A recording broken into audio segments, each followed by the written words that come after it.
Hello everyone, कैसे हैं आप लोग। उम्मीद करते हैं आप सब लोग अच्छे होंगे। आज की क्लास में हम पढ़ने वाले हैं क्लास 10 साइंस का chapter number 7 control and coordination. ठीक है, एनसीईआरटी बुक से कवर करेंगे। चलिए स्टार्ट करते हैं। इन द प्रीवियस चैप्टर यानी चैप्टर नंबर 6 में हमने पढ़ा था लाइफ प्रोसेसेस के बारे में, जिसका काम मेनली होता है कि बॉडी के फंक्शंस को मेंटेन करना। ठीक है, तो वहाँ पे हमने एक आइडिया देखा था कि अगर हम किसी चीज़ को मूव करते हुए देखते हैं तो वो चीज़ को हम लोग जिंदा अलाइव मानते हैं। ठीक है, और इसमें से कुछ मूवमेंट ऐसा भी था जो किस वजह से हो रहा है, ग्रोथ का वजह से हो रहा है। फॉर एग्जांपल एक जो बीज है वो जर्मिनेट होता है, ग्रो करता है, तो यहाँ पे हम देख रहे हैं कि वो सीडलिंग जो है वो मूव कर रहा है। तो इसका मतलब ये है कि ये जो मूवमेंट हो रहा है वो बिकॉज ऑफ ग्रोथ हो रहा है। ठीक है, लेकिन कई सारे ऐसे मूवमेंट भी होते हैं जो ग्रोथ के कारण नहीं होते हैं। फॉर एग्जाम्पल मान लीजिए एक बिल्ली दौड़ रही है, ठीक है, तो वो मूवमेंट ग्रोथ का वजह से तो नहीं है ना। एक बच्चा अगर झूला झूल रहा है तो वो भी मूवमेंट हो रहा है, लेकिन वो ग्रोथ का वजह से नहीं हो रहा है। फिर बफेलो जो है वो अपना चारा चबा रहे हैं, तो ये भी मूवमेंट जो है वो ग्रोथ के कारण नहीं हो रहा है। तो अभी तक हमने सिर्फ इतना ही समझा है कि मूवमेंट होने के लिए सिर्फ ऐसा नहीं है कि ग्रोथ की वजह से ही मूवमेंट होगा, कुछ और रीजन से भी मूवमेंट हो सकता है। ठीक है, बेसिक सा बात है। तो ये जो मूवमेंट है, हम जो मूवमेंट देख रहे हैं, बिल्ली का दौड़ना, बच्चे का झूला झूलना, बफेलो का कट च्यू करना, ये सब मूवमेंट को हम लोग किससे एसोसिएट करें। तो इसका एक आंसर ये हो सकता है कि ये सब मूवमेंट एक क्या है, रेस्पॉन्स है to a change in the environment of the organism.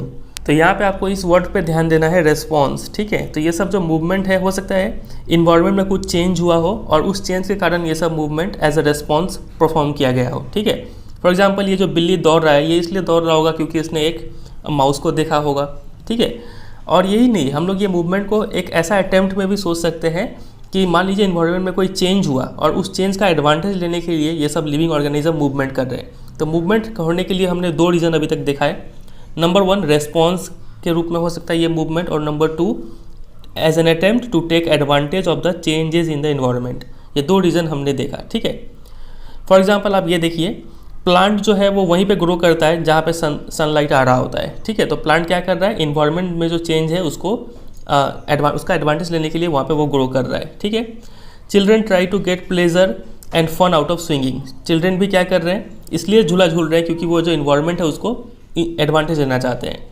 Buffalo इसलिए कट चबा रहे हैं ताकि वो लोग क्या करें, अपने फूड को डाइजेस्ट कर पाए। ठीक है, तो सब अपना फ़ायदा के लिए अपना मूवमेंट कर रहे हैं। अब आपको यहाँ पे ये भी चीज़ समझना होगा कि it becomes apparent that all this movement in response to the environment is carefully controlled. ऐसा नहीं कि हम ये मूवमेंट अंधाधुंध करते चले जाए, ये सब मूवमेंट को अच्छे से कंट्रोल भी करना पड़ेगा।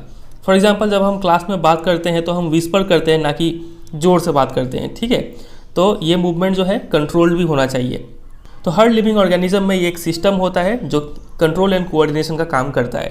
तो यही है इस चैप्टर का जो टाइटल है, कंट्रोल एंड कोऑर्डिनेशन। समझ रहे हैं, मतलब कंट्रोल एंड कोऑर्डिनेशन में एक ऐसे मूवमेंट किए जाते हैं जो क्या हो, क्या तो रेस्पॉन्स के रूप में किए गए हो या फिर इन्वायरमेंट में जो चेंज हुआ है उसका एडवांटेज लेने के लिए किए गए हो। ठीक है, ये मूवमेंट कैसे होता है, कैसे कंट्रोल होता है, ये सब चीज़ हम इस चैप्टर में पढ़ने वाले हैं। और ये सब मूवमेंट को परफॉर्म करने के लिए सबके शरीर में स्पेशलाइज्ड टिश्यूज़ होता है। तो हम बात करेंगे दो केस, एक होगा एनिमल का केस। एनिमल्स में जो ये कंट्रोल एंड कोऑर्डिनेशन का जो काम है, जो परफॉर्म करता है, उस सिस्टम को बोलते हैं नर्वस सिस्टम। और दूसरा हम पढ़ेंगे प्लांट्स के बारे में। ठीक है, चलिए स्टार्ट करते हैं सबसे पहले एनिमल्स से। तो एनिमल्स में ये जो कंट्रोल एंड कोऑर्डिनेशन का जो काम है, ये कौन करता है, नर्वस एंड मस्कुलर टिश्यू करता है। ठीक है, चलिए थोड़ा और समझते हैं। Touching a hot object is an urgent and dangerous situation for us. अगर हम गलती से कोई गर्म चीज़ को छू लेते हैं तो ये एक अर्जेंट और डेंजरस सिचुएशन होता है हमारे लिए। हम लोग क्या करते हैं, सबसे पहले उस चेंज को डिटेक्ट करेंगे कि हमने एक गर्म ऑब्जेक्ट को छुआ है, और उसके बाद रेस्पॉन्ड करेंगे, मतलब अपने हाथों को हटाएंगे। अब ये डिटेक्ट करना, रेस्पॉन्ड करने का काम होता कैसे है, अब उसको समझते हैं। ठीक है, देखिए, all information from our environment is detected by the specialised tips of some nerve cells. हमारे शरीर में कई सारे नर्व सेल्स है। ठीक है, फॉर एग्जाम्पल ये एक नर्व सेल का डायग्राम, ये नर्व सेल आपने छोटे क्लास में भी कई बार पढ़ा होगा, एक बार फिर से हम इसको समझने वाले हैं। तो ये नर्व सेल जो है ये क्या करता है, इन्फॉर्मेशन को डिटेक्ट करता है। ठीक है, और ये नर्व सेल का पूरा नहीं, एक स्पेशलाइज्ड जो टिप्स होता है वो इन्फॉर्मेशन को डिटेक्ट करता है। कैसे डिटेक्ट करता है अभी समझेंगे। ठीक है, these receptors are usually located in our sense organs such as inner ear, nose, tongue and so on. ये जो रिसेप्टर्स है जो इन्फॉर्मेशन को कैप्चर करेंगे, इन्वायरमेंट में जो चेंज हुआ है उस चेंज को कैप्चर करने के लिए जो रिसेप्टर्स होते हैं वो ये सब ऑर्गन्स में सिचुएटेड है। यहाँ पे आप कुछ रिसेप्टर्स का नाम याद रखेंगे। फॉर एग्जांपल आप ये 4 याद रखेंगे। ऑल्फैक्टरी रिसेप्टर्स नोज में प्रेजेंट होते हैं। ये ऑल्फैक्टरी रिसेप्टर्स स्मेल से कोई चेंज को महसूस करते हैं, ठीक है, डिटेक्ट करते हैं। फिर दूसरा आता है thermo receptors. Thermo receptors skin में प्रेजेंट होते हैं, ये हीट और बाकी चीज़ को डिटेक्ट करते हैं, ठीक है। फिर आता है गस्टेटरी रिसेप्टर्स, ये टंग में प्रेजेंट होते हैं, ये टेस्ट से इन्वायरमेंट में चेंज को डिटेक्ट करते हैं। और चौथा है फोटो रिसेप्टर्स, ये आई में प्रेजेंट होता है और ये लाइट से जो चेंज है उसको डिटेक्ट करते हैं, ठीक है। इसके ऊपर आपके एग्जाम में क्वेश्चन बन जाता है रिसेप्टर्स के ऊपर। आपसे पूछेंगे कि ऐसे करके आपको 4 स्टेटमेंट देंगे और बोलेंगे कि which of the following statement is correct about receptors. Receptors के बारे में कौन सा स्टेटमेंट करेक्ट है? तो देखिए पहला ऑप्शन है gustatory receptor detect taste while olfactory receptors detect smell. बताइए ये सही है कि नहीं? तो ऑप्शन नंबर ए ही राइट है यहाँ पे, बाकी ऑप्शन चेक करने का जरूरत नहीं है। चलिए, तो ये आप रिसेप्टर्स का नाम याद रखेंगे। अब समझते हैं इन्फॉर्मेशन कैसे कैप्चर होता है। अभी तक हमने समझा कि इन्फॉर्मेशन कैप्चर करने के लिए कुछ कुछ रिसेप्टर्स होते हैं, ये सब ऑर्गन्स में, कान में हो गया, नाक में हो गया, टंग में हो गया, स्किन में, आइज़ में, ठीक है।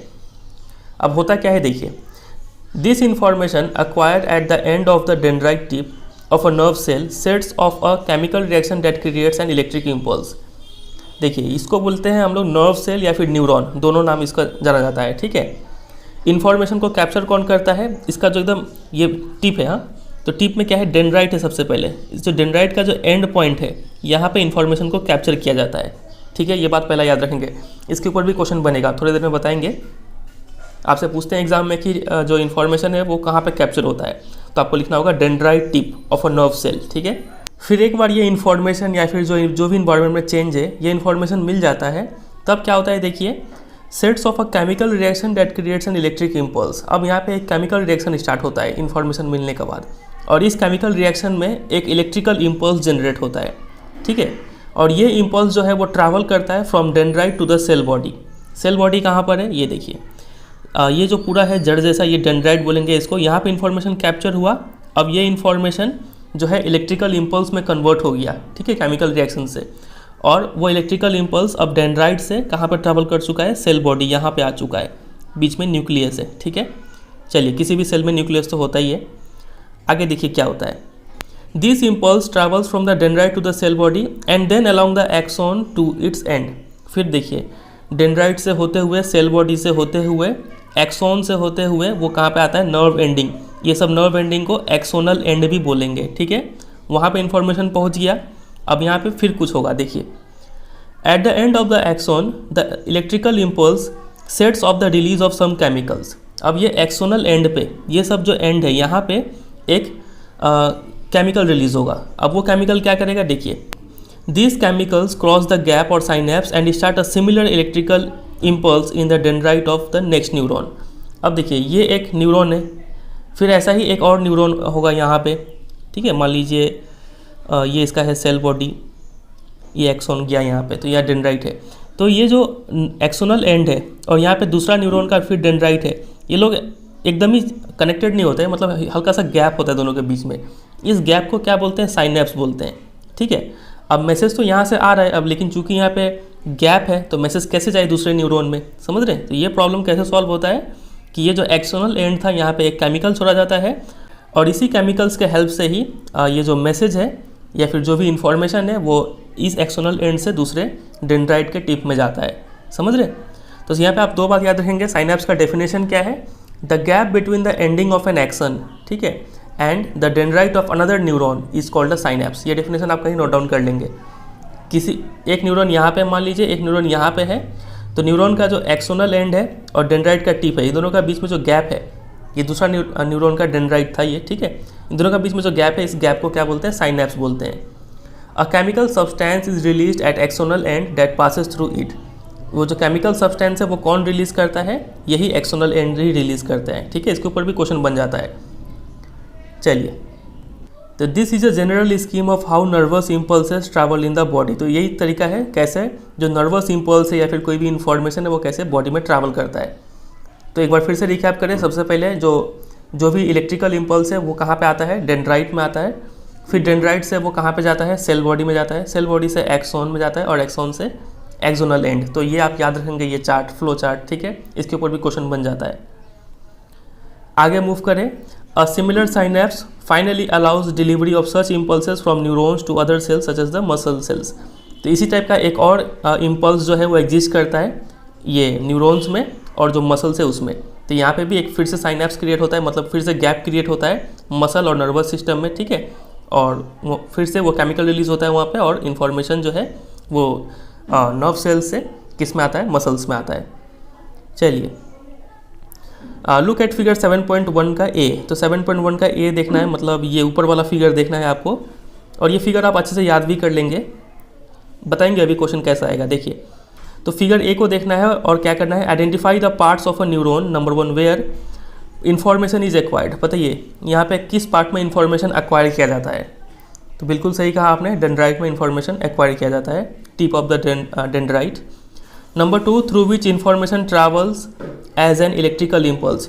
इलेक्ट्रिकल इम्पल्स के रूप में कहाँ पे इन्फॉर्मेशन ट्रैवल करता है, तो आपको लिखना होगा सेल बॉडी एक्शन, ठीक है। चलिए फिर आगे मूव करते हैं। तीसरा क्वेश्चन है where this impulse must be converted into chemical signal for onward transmission. ये इलेक्ट्रिकल इम्पल्स कहाँ पे केमिकल सिग्नल में कन्वर्ट हो जाता है, तो कहाँ पे होता है बताइए, ये यहाँ पे नर्व एंडिंग या फिर एक्सोनल एंड जो है वहाँ पे कन्वर्ट होता है। समझ गए। तो इतना ही है ये टॉपिक। चलिए इसके ऊपर अब देख लेते हैं क्वेश्चन कैसा कैसा पूछ सकते हैं।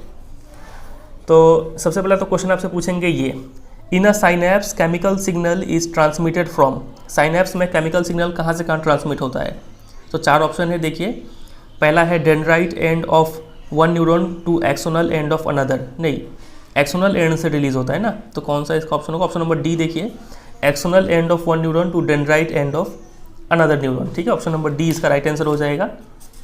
फिर अगला क्वेश्चन ये देखिए, यहाँ पे आपको दिया गया है कि in a neuron conversion of electrical signal to a chemical signal occurs at, या फिर इन इलेक्ट्रिकल सिग्नल केमिकल सिग्नल पे कहाँ पे कन्वर्ट होता है, सेल बॉडी में, एक्सोनल एंड में, डेंड्राइटिक एंड में, या फिर एक्सॉन में। तो बिल्कुल सही कहा आपने, ये जो एंड है एक्सोनल एंड वहाँ पे कन्वर्ट होता है। तो बताइए डेंड्राइट एंड में क्या होता है, डेंड्राइट एंड या फिर डेंड्राइट टिप में जो इन्फॉर्मेशन है उसको एक्वायर किया जाता है, ठीक है, वहाँ पे केमिकल रिएक्शन से इलेक्ट्रिकल इम्पल्स बनाया जाता है। समझ रहे। चलिए फिर एक क्वेश्चन ये देखिए, ये भी काफ़ी अच्छा क्वेश्चन है कि what is the correct direction of flow of electrical impulse. Electrical impulse कैसे फ्लो होता है, 2 न्यूरॉन का डायग्राम दिया गया है सब में। ऑप्शन नंबर ए देखिए, यहाँ पे 2 न्यूरॉन बनाया गया है और एरो का डायरेक्शन ही गलत है, यहाँ पे हमेशा डेंड्राइट से स्टार्ट होना चाहिए। तो सबसे पहले देखिए डेंड्राइट से कहाँ पे स्टार्ट हो रहा है, ऑप्शन नंबर बी में एरो एक्सोन की तरफ से गया है, ये भी रॉन्ग हो गया। ऑप्शन नंबर सी देखिए, हाँ उधर है डेंड्राइट एंड में, डेंड्राइट से इन्फॉर्मेशन गैदर किया गया, एरो सही है। फिर एक्सोन पे जो साइनेप्स आया वहाँ पे केमिकल रिलीज़ किया, वो भी एरो सही है। फिर डेंड्राइट टिप ने फिर ऑब्जॉर्व किया और फिर से इन्फॉर्मेशन नीचे की तरफ जा रहा है। तो ऑप्शन नंबर सी इसका एकदम राइट है। ऑप्शन नंबर डी गलत है। क्यों गलत है देखिए, पहला एरो तो सही है लेकिन दूसरा एरो देखिए एक्सोन एंड से निकल के फिर एक्सोन एंड पे ही जा रहा है, तो वो नहीं होगा, यहाँ पे डेंड्राइट एंड पे आना चाहिए था, डेंड्राइट टिप में। तो option number C right answer होगा। देख रहे हैं छोटा सा टॉपिक है लेकिन क्वेश्चन कितना टाइप का बन रहा है यहाँ पे। फिर चलिए साइनेप्स का डेफिनेशन आप याद रखेंगे, उसके बाद ये डायग्राम के ऊपर क्वेश्चन आएगा, ठीक है। इस पर आपसे पूछेंगे कि draw the structure of a neuron and explain its function. इसका डायग्राम बनाना है और फंक्शन एक्सप्लेन करना है, तो ये जितना भी अंडरलाइन किया हुआ है ये सब बात आपको लिखना पड़ेगा। फिर अगला क्वेश्चन आपसे पूछेंगे कि what happens at the synapse between 2 neurons. Synapse में होता क्या है, तो आपको यहाँ से लेकर यहाँ तक लिखना पड़ेगा, ठीक है। केमिकल रिलीज होता है और इस केमिकल्स के जरिए जो इलेक्ट्रिकल इम्पल्स है वो पास करता है from axon end to dendrite tip. चलिए तो बस इतना ही क्वेश्चन आप तैयार कर लेंगे तो ये काफ़ी होगा, इससे बाहर तो कोई और क्वेश्चन आएगा नहीं, ठीक है। चलिए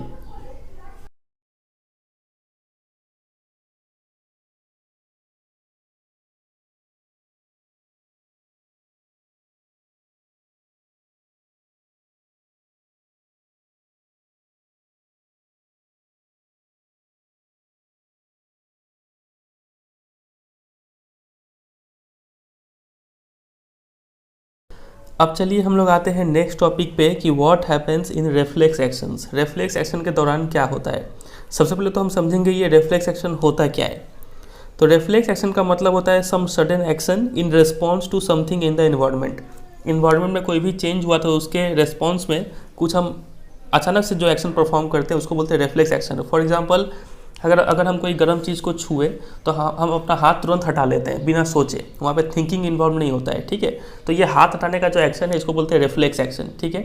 उसी तरीके से अगर हम कोई कांटेदार चीज़ पे अगर अपना पैर रख दे तो हम अपना पैर तुरंत हटा लेते हैं बिना सोचे, तो ये भी हमारा एक रेफ्लेक्स एक्शन है। ऐसे ही कई सारा रेफ्लेक्स एक्शन हम लोग परफॉर्म करते रहते हैं।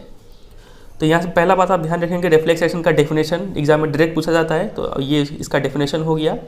2-3 लाइन और भी ऐड कर सकते हैं कि इसमें थिंकिंग इन्वॉल्व नहीं होता है, विदाउट थिंकिंग हम परफॉर्म करते हैं और इस पर हमारा कोई कंट्रोल भी नहीं होता है, ठीक है। और दूसरा बात, example of reflex actions, definition तो हुआ, उसके बाद एग्जाम्पल। तो 2 एग्जाम्पल आप ये याद रखेंगे कि if we unknowingly touch a hot plate we immediately move our hand away from it, ये पहला एग्जाम्पल। और दूसरा, moving our foot away on stepping something sharp, ये दूसरा एग्जाम्पल, ठीक है। पहला पैराग्राफ से आप इतना चीज़ तैयार करेंगे। अब हम समझेंगे कि ये जो रिफ्लेक्स एक्शन है इसको हम लोग कैसे यहाँ पे कंट्रोल एंड कोऑर्डिनेशन परफॉर्म करते हैं, ठीक है। ये कैसे होता है हमारे शरीर में, चलिए देखते हैं। एक हम एग्जांपल लेते हैं यहाँ पे, मान लीजिए हम यहाँ पे टच करते हैं एक फ्लेम को, कोई आग को छू लेते हैं, तो इसके बाद हम कैसे रेस्पॉन्ड करेंगे इस चीज़ को, हमारा शरीर कैसे रेस्पॉन्ड करता है। तो एक तरीका तो ये है कि हम इसको आराम से सोचें, ठीक है, कि हमें अब दर्द हो रहा है, हम इस पर जल सकते हैं आग में, इसीलिए हमें ये हाथ हटाना चाहिए, तब हम हाथ हटाएं, ठीक है। लेकिन अब यहाँ पे मेन बात ये आता है कि हम ये सब चीज़ करने में कितना समय लगा देते हैं, ठीक है। ये सोचने में कि हमें दर्द हो रहा है, हम जल जाएंगे, इसलिए हमें अपना हाथ हटाना चाहिए, ये पूरा काम करने में कितना समय लगता है। अब ये डिपेंड करता है कि हम कितना तेज़ी से सोचते हैं। अब थिंकिंग खुद ही एक कॉम्प्लेक्स एक्टिविटी है, thinking is a complex activity, इसलिए यहाँ पे कई सारा इंटरेक्शन होगा, कई सारे नर्व इम्पल्सेस के बीच में बहुत सारा न्यूरॉन्स में मैसेज ट्रांसफ़र होगा, ठीक है, तब जाके हम कुछ सोच पाएंगे।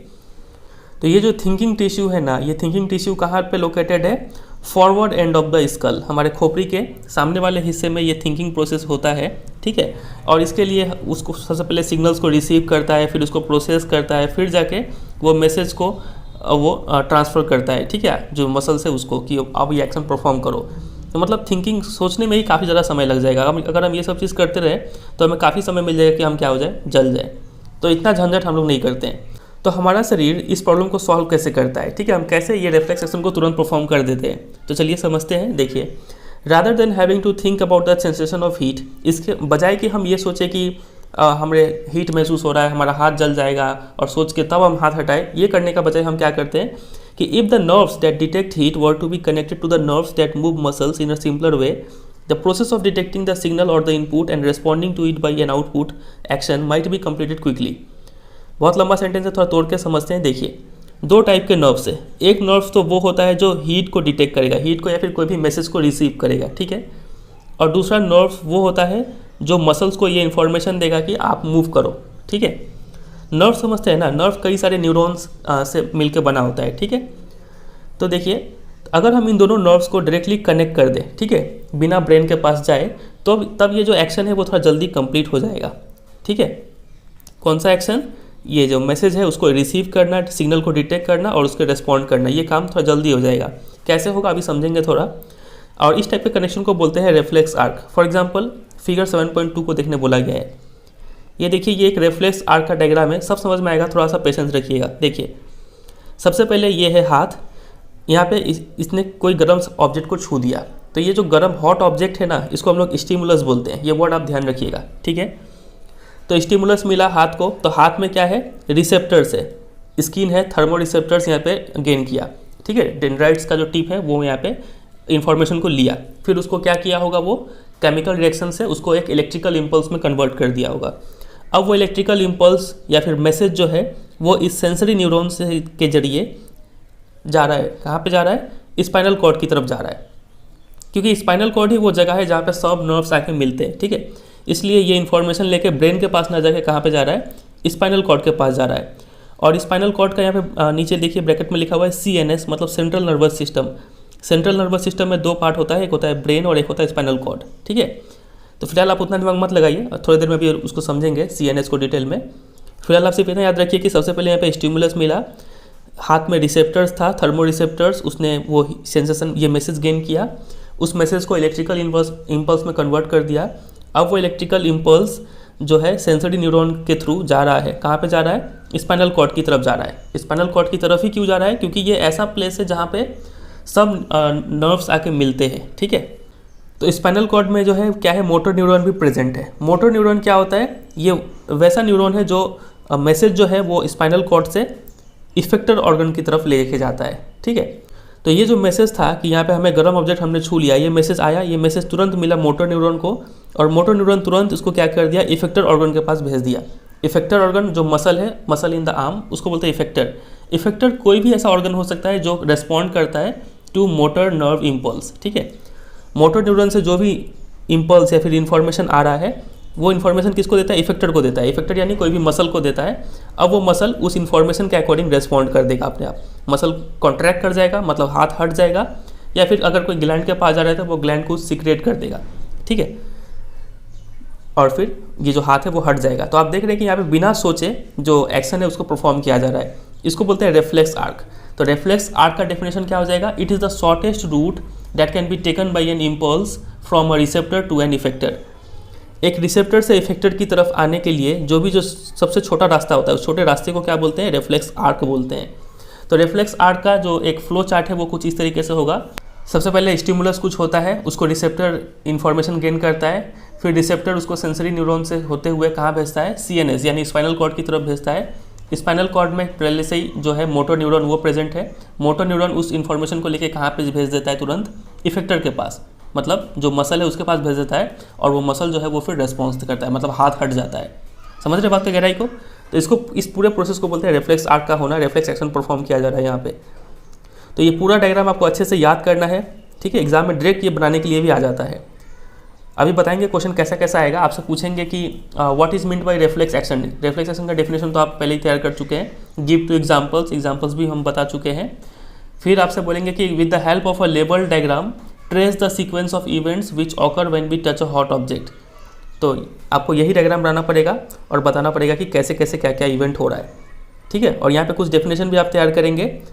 रेफ्लेक्स आर्क का डेफिनेशन सबसे पहले तो आप तैयार कर लेंगे। क्या है इसका definition, it is the shortest route that can be taken by an impulse from a receptor to an effector, ठीक है। रिसेप्टर का डेफिनेशन आप याद रखेंगे। रिसेप्टर क्या होता है, the nerve cell dendrites which respond to stimulus and convert it into an impulse in a sensory neuron. ये वो नर्व सेल का डेंड्राइट्स होते हैं जो स्टिमुलस की तरफ रेस्पॉन्ड करते हैं और उसको इम्पल्स या फिर इलेक्ट्रिकल इम्पल्स में कन्वर्ट कर देते हैं, ठीक है। रिसेप्टर इसको बोलते हैं। फिर जो है आप ये इफेक्टर का डेफिनेशन याद रखेंगे। इफेक्टर क्या होता है, इट इज़ एन ऑर्गन, या ब्रैकेट में लिखेंगे मसल या फिर gland, that responds to motor nerve impulse, ठीक है। तो ये कुछ डेफिनेशन आप यहाँ पे तैयार करेंगे। एक बार देख लेते हैं यहाँ पे और आगे क्या लिखा हुआ है, ठीक है। यहाँ तक हमने पढ़ा था ना, इसको रेफ्लेक्स आर्क बोलते हैं। तो जो जो हम बोले उसको आप नोट कीजिएगा। इस बुक में पूरा कंप्लीट इन्फॉर्मेशन अच्छे से नहीं दिया हुआ था, तो आप उसको अलग से नोट करके रख लीजिएगा कोई कॉपी में।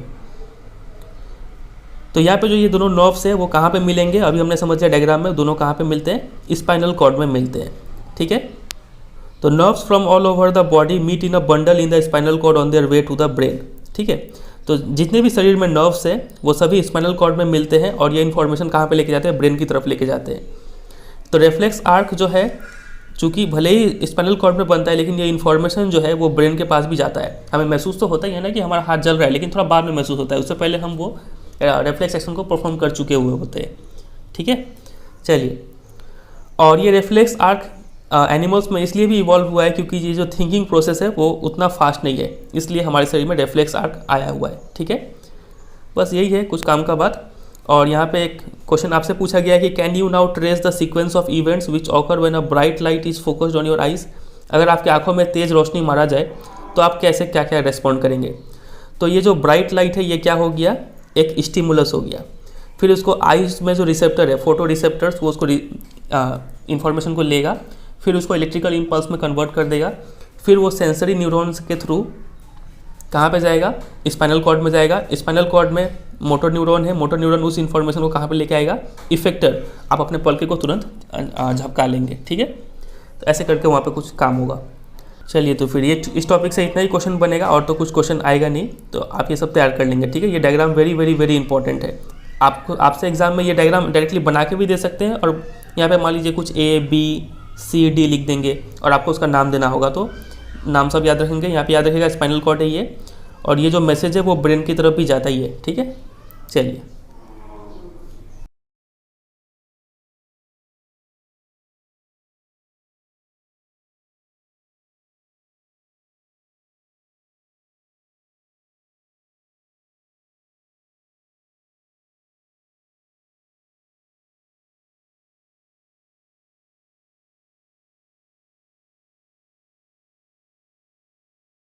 अब चलिए हम स्टार्ट करते हैं अपना नेक्स्ट टॉपिक जो कि है ह्यूमन ब्रेन। इस टॉपिक में हम समझेंगे कि ह्यूमन ब्रेन का कौन सा पार्ट होता है और क्या क्या फंक्शन परफॉर्म किया जाता है। ठीक है, चलिए स्टार्ट करते हैं।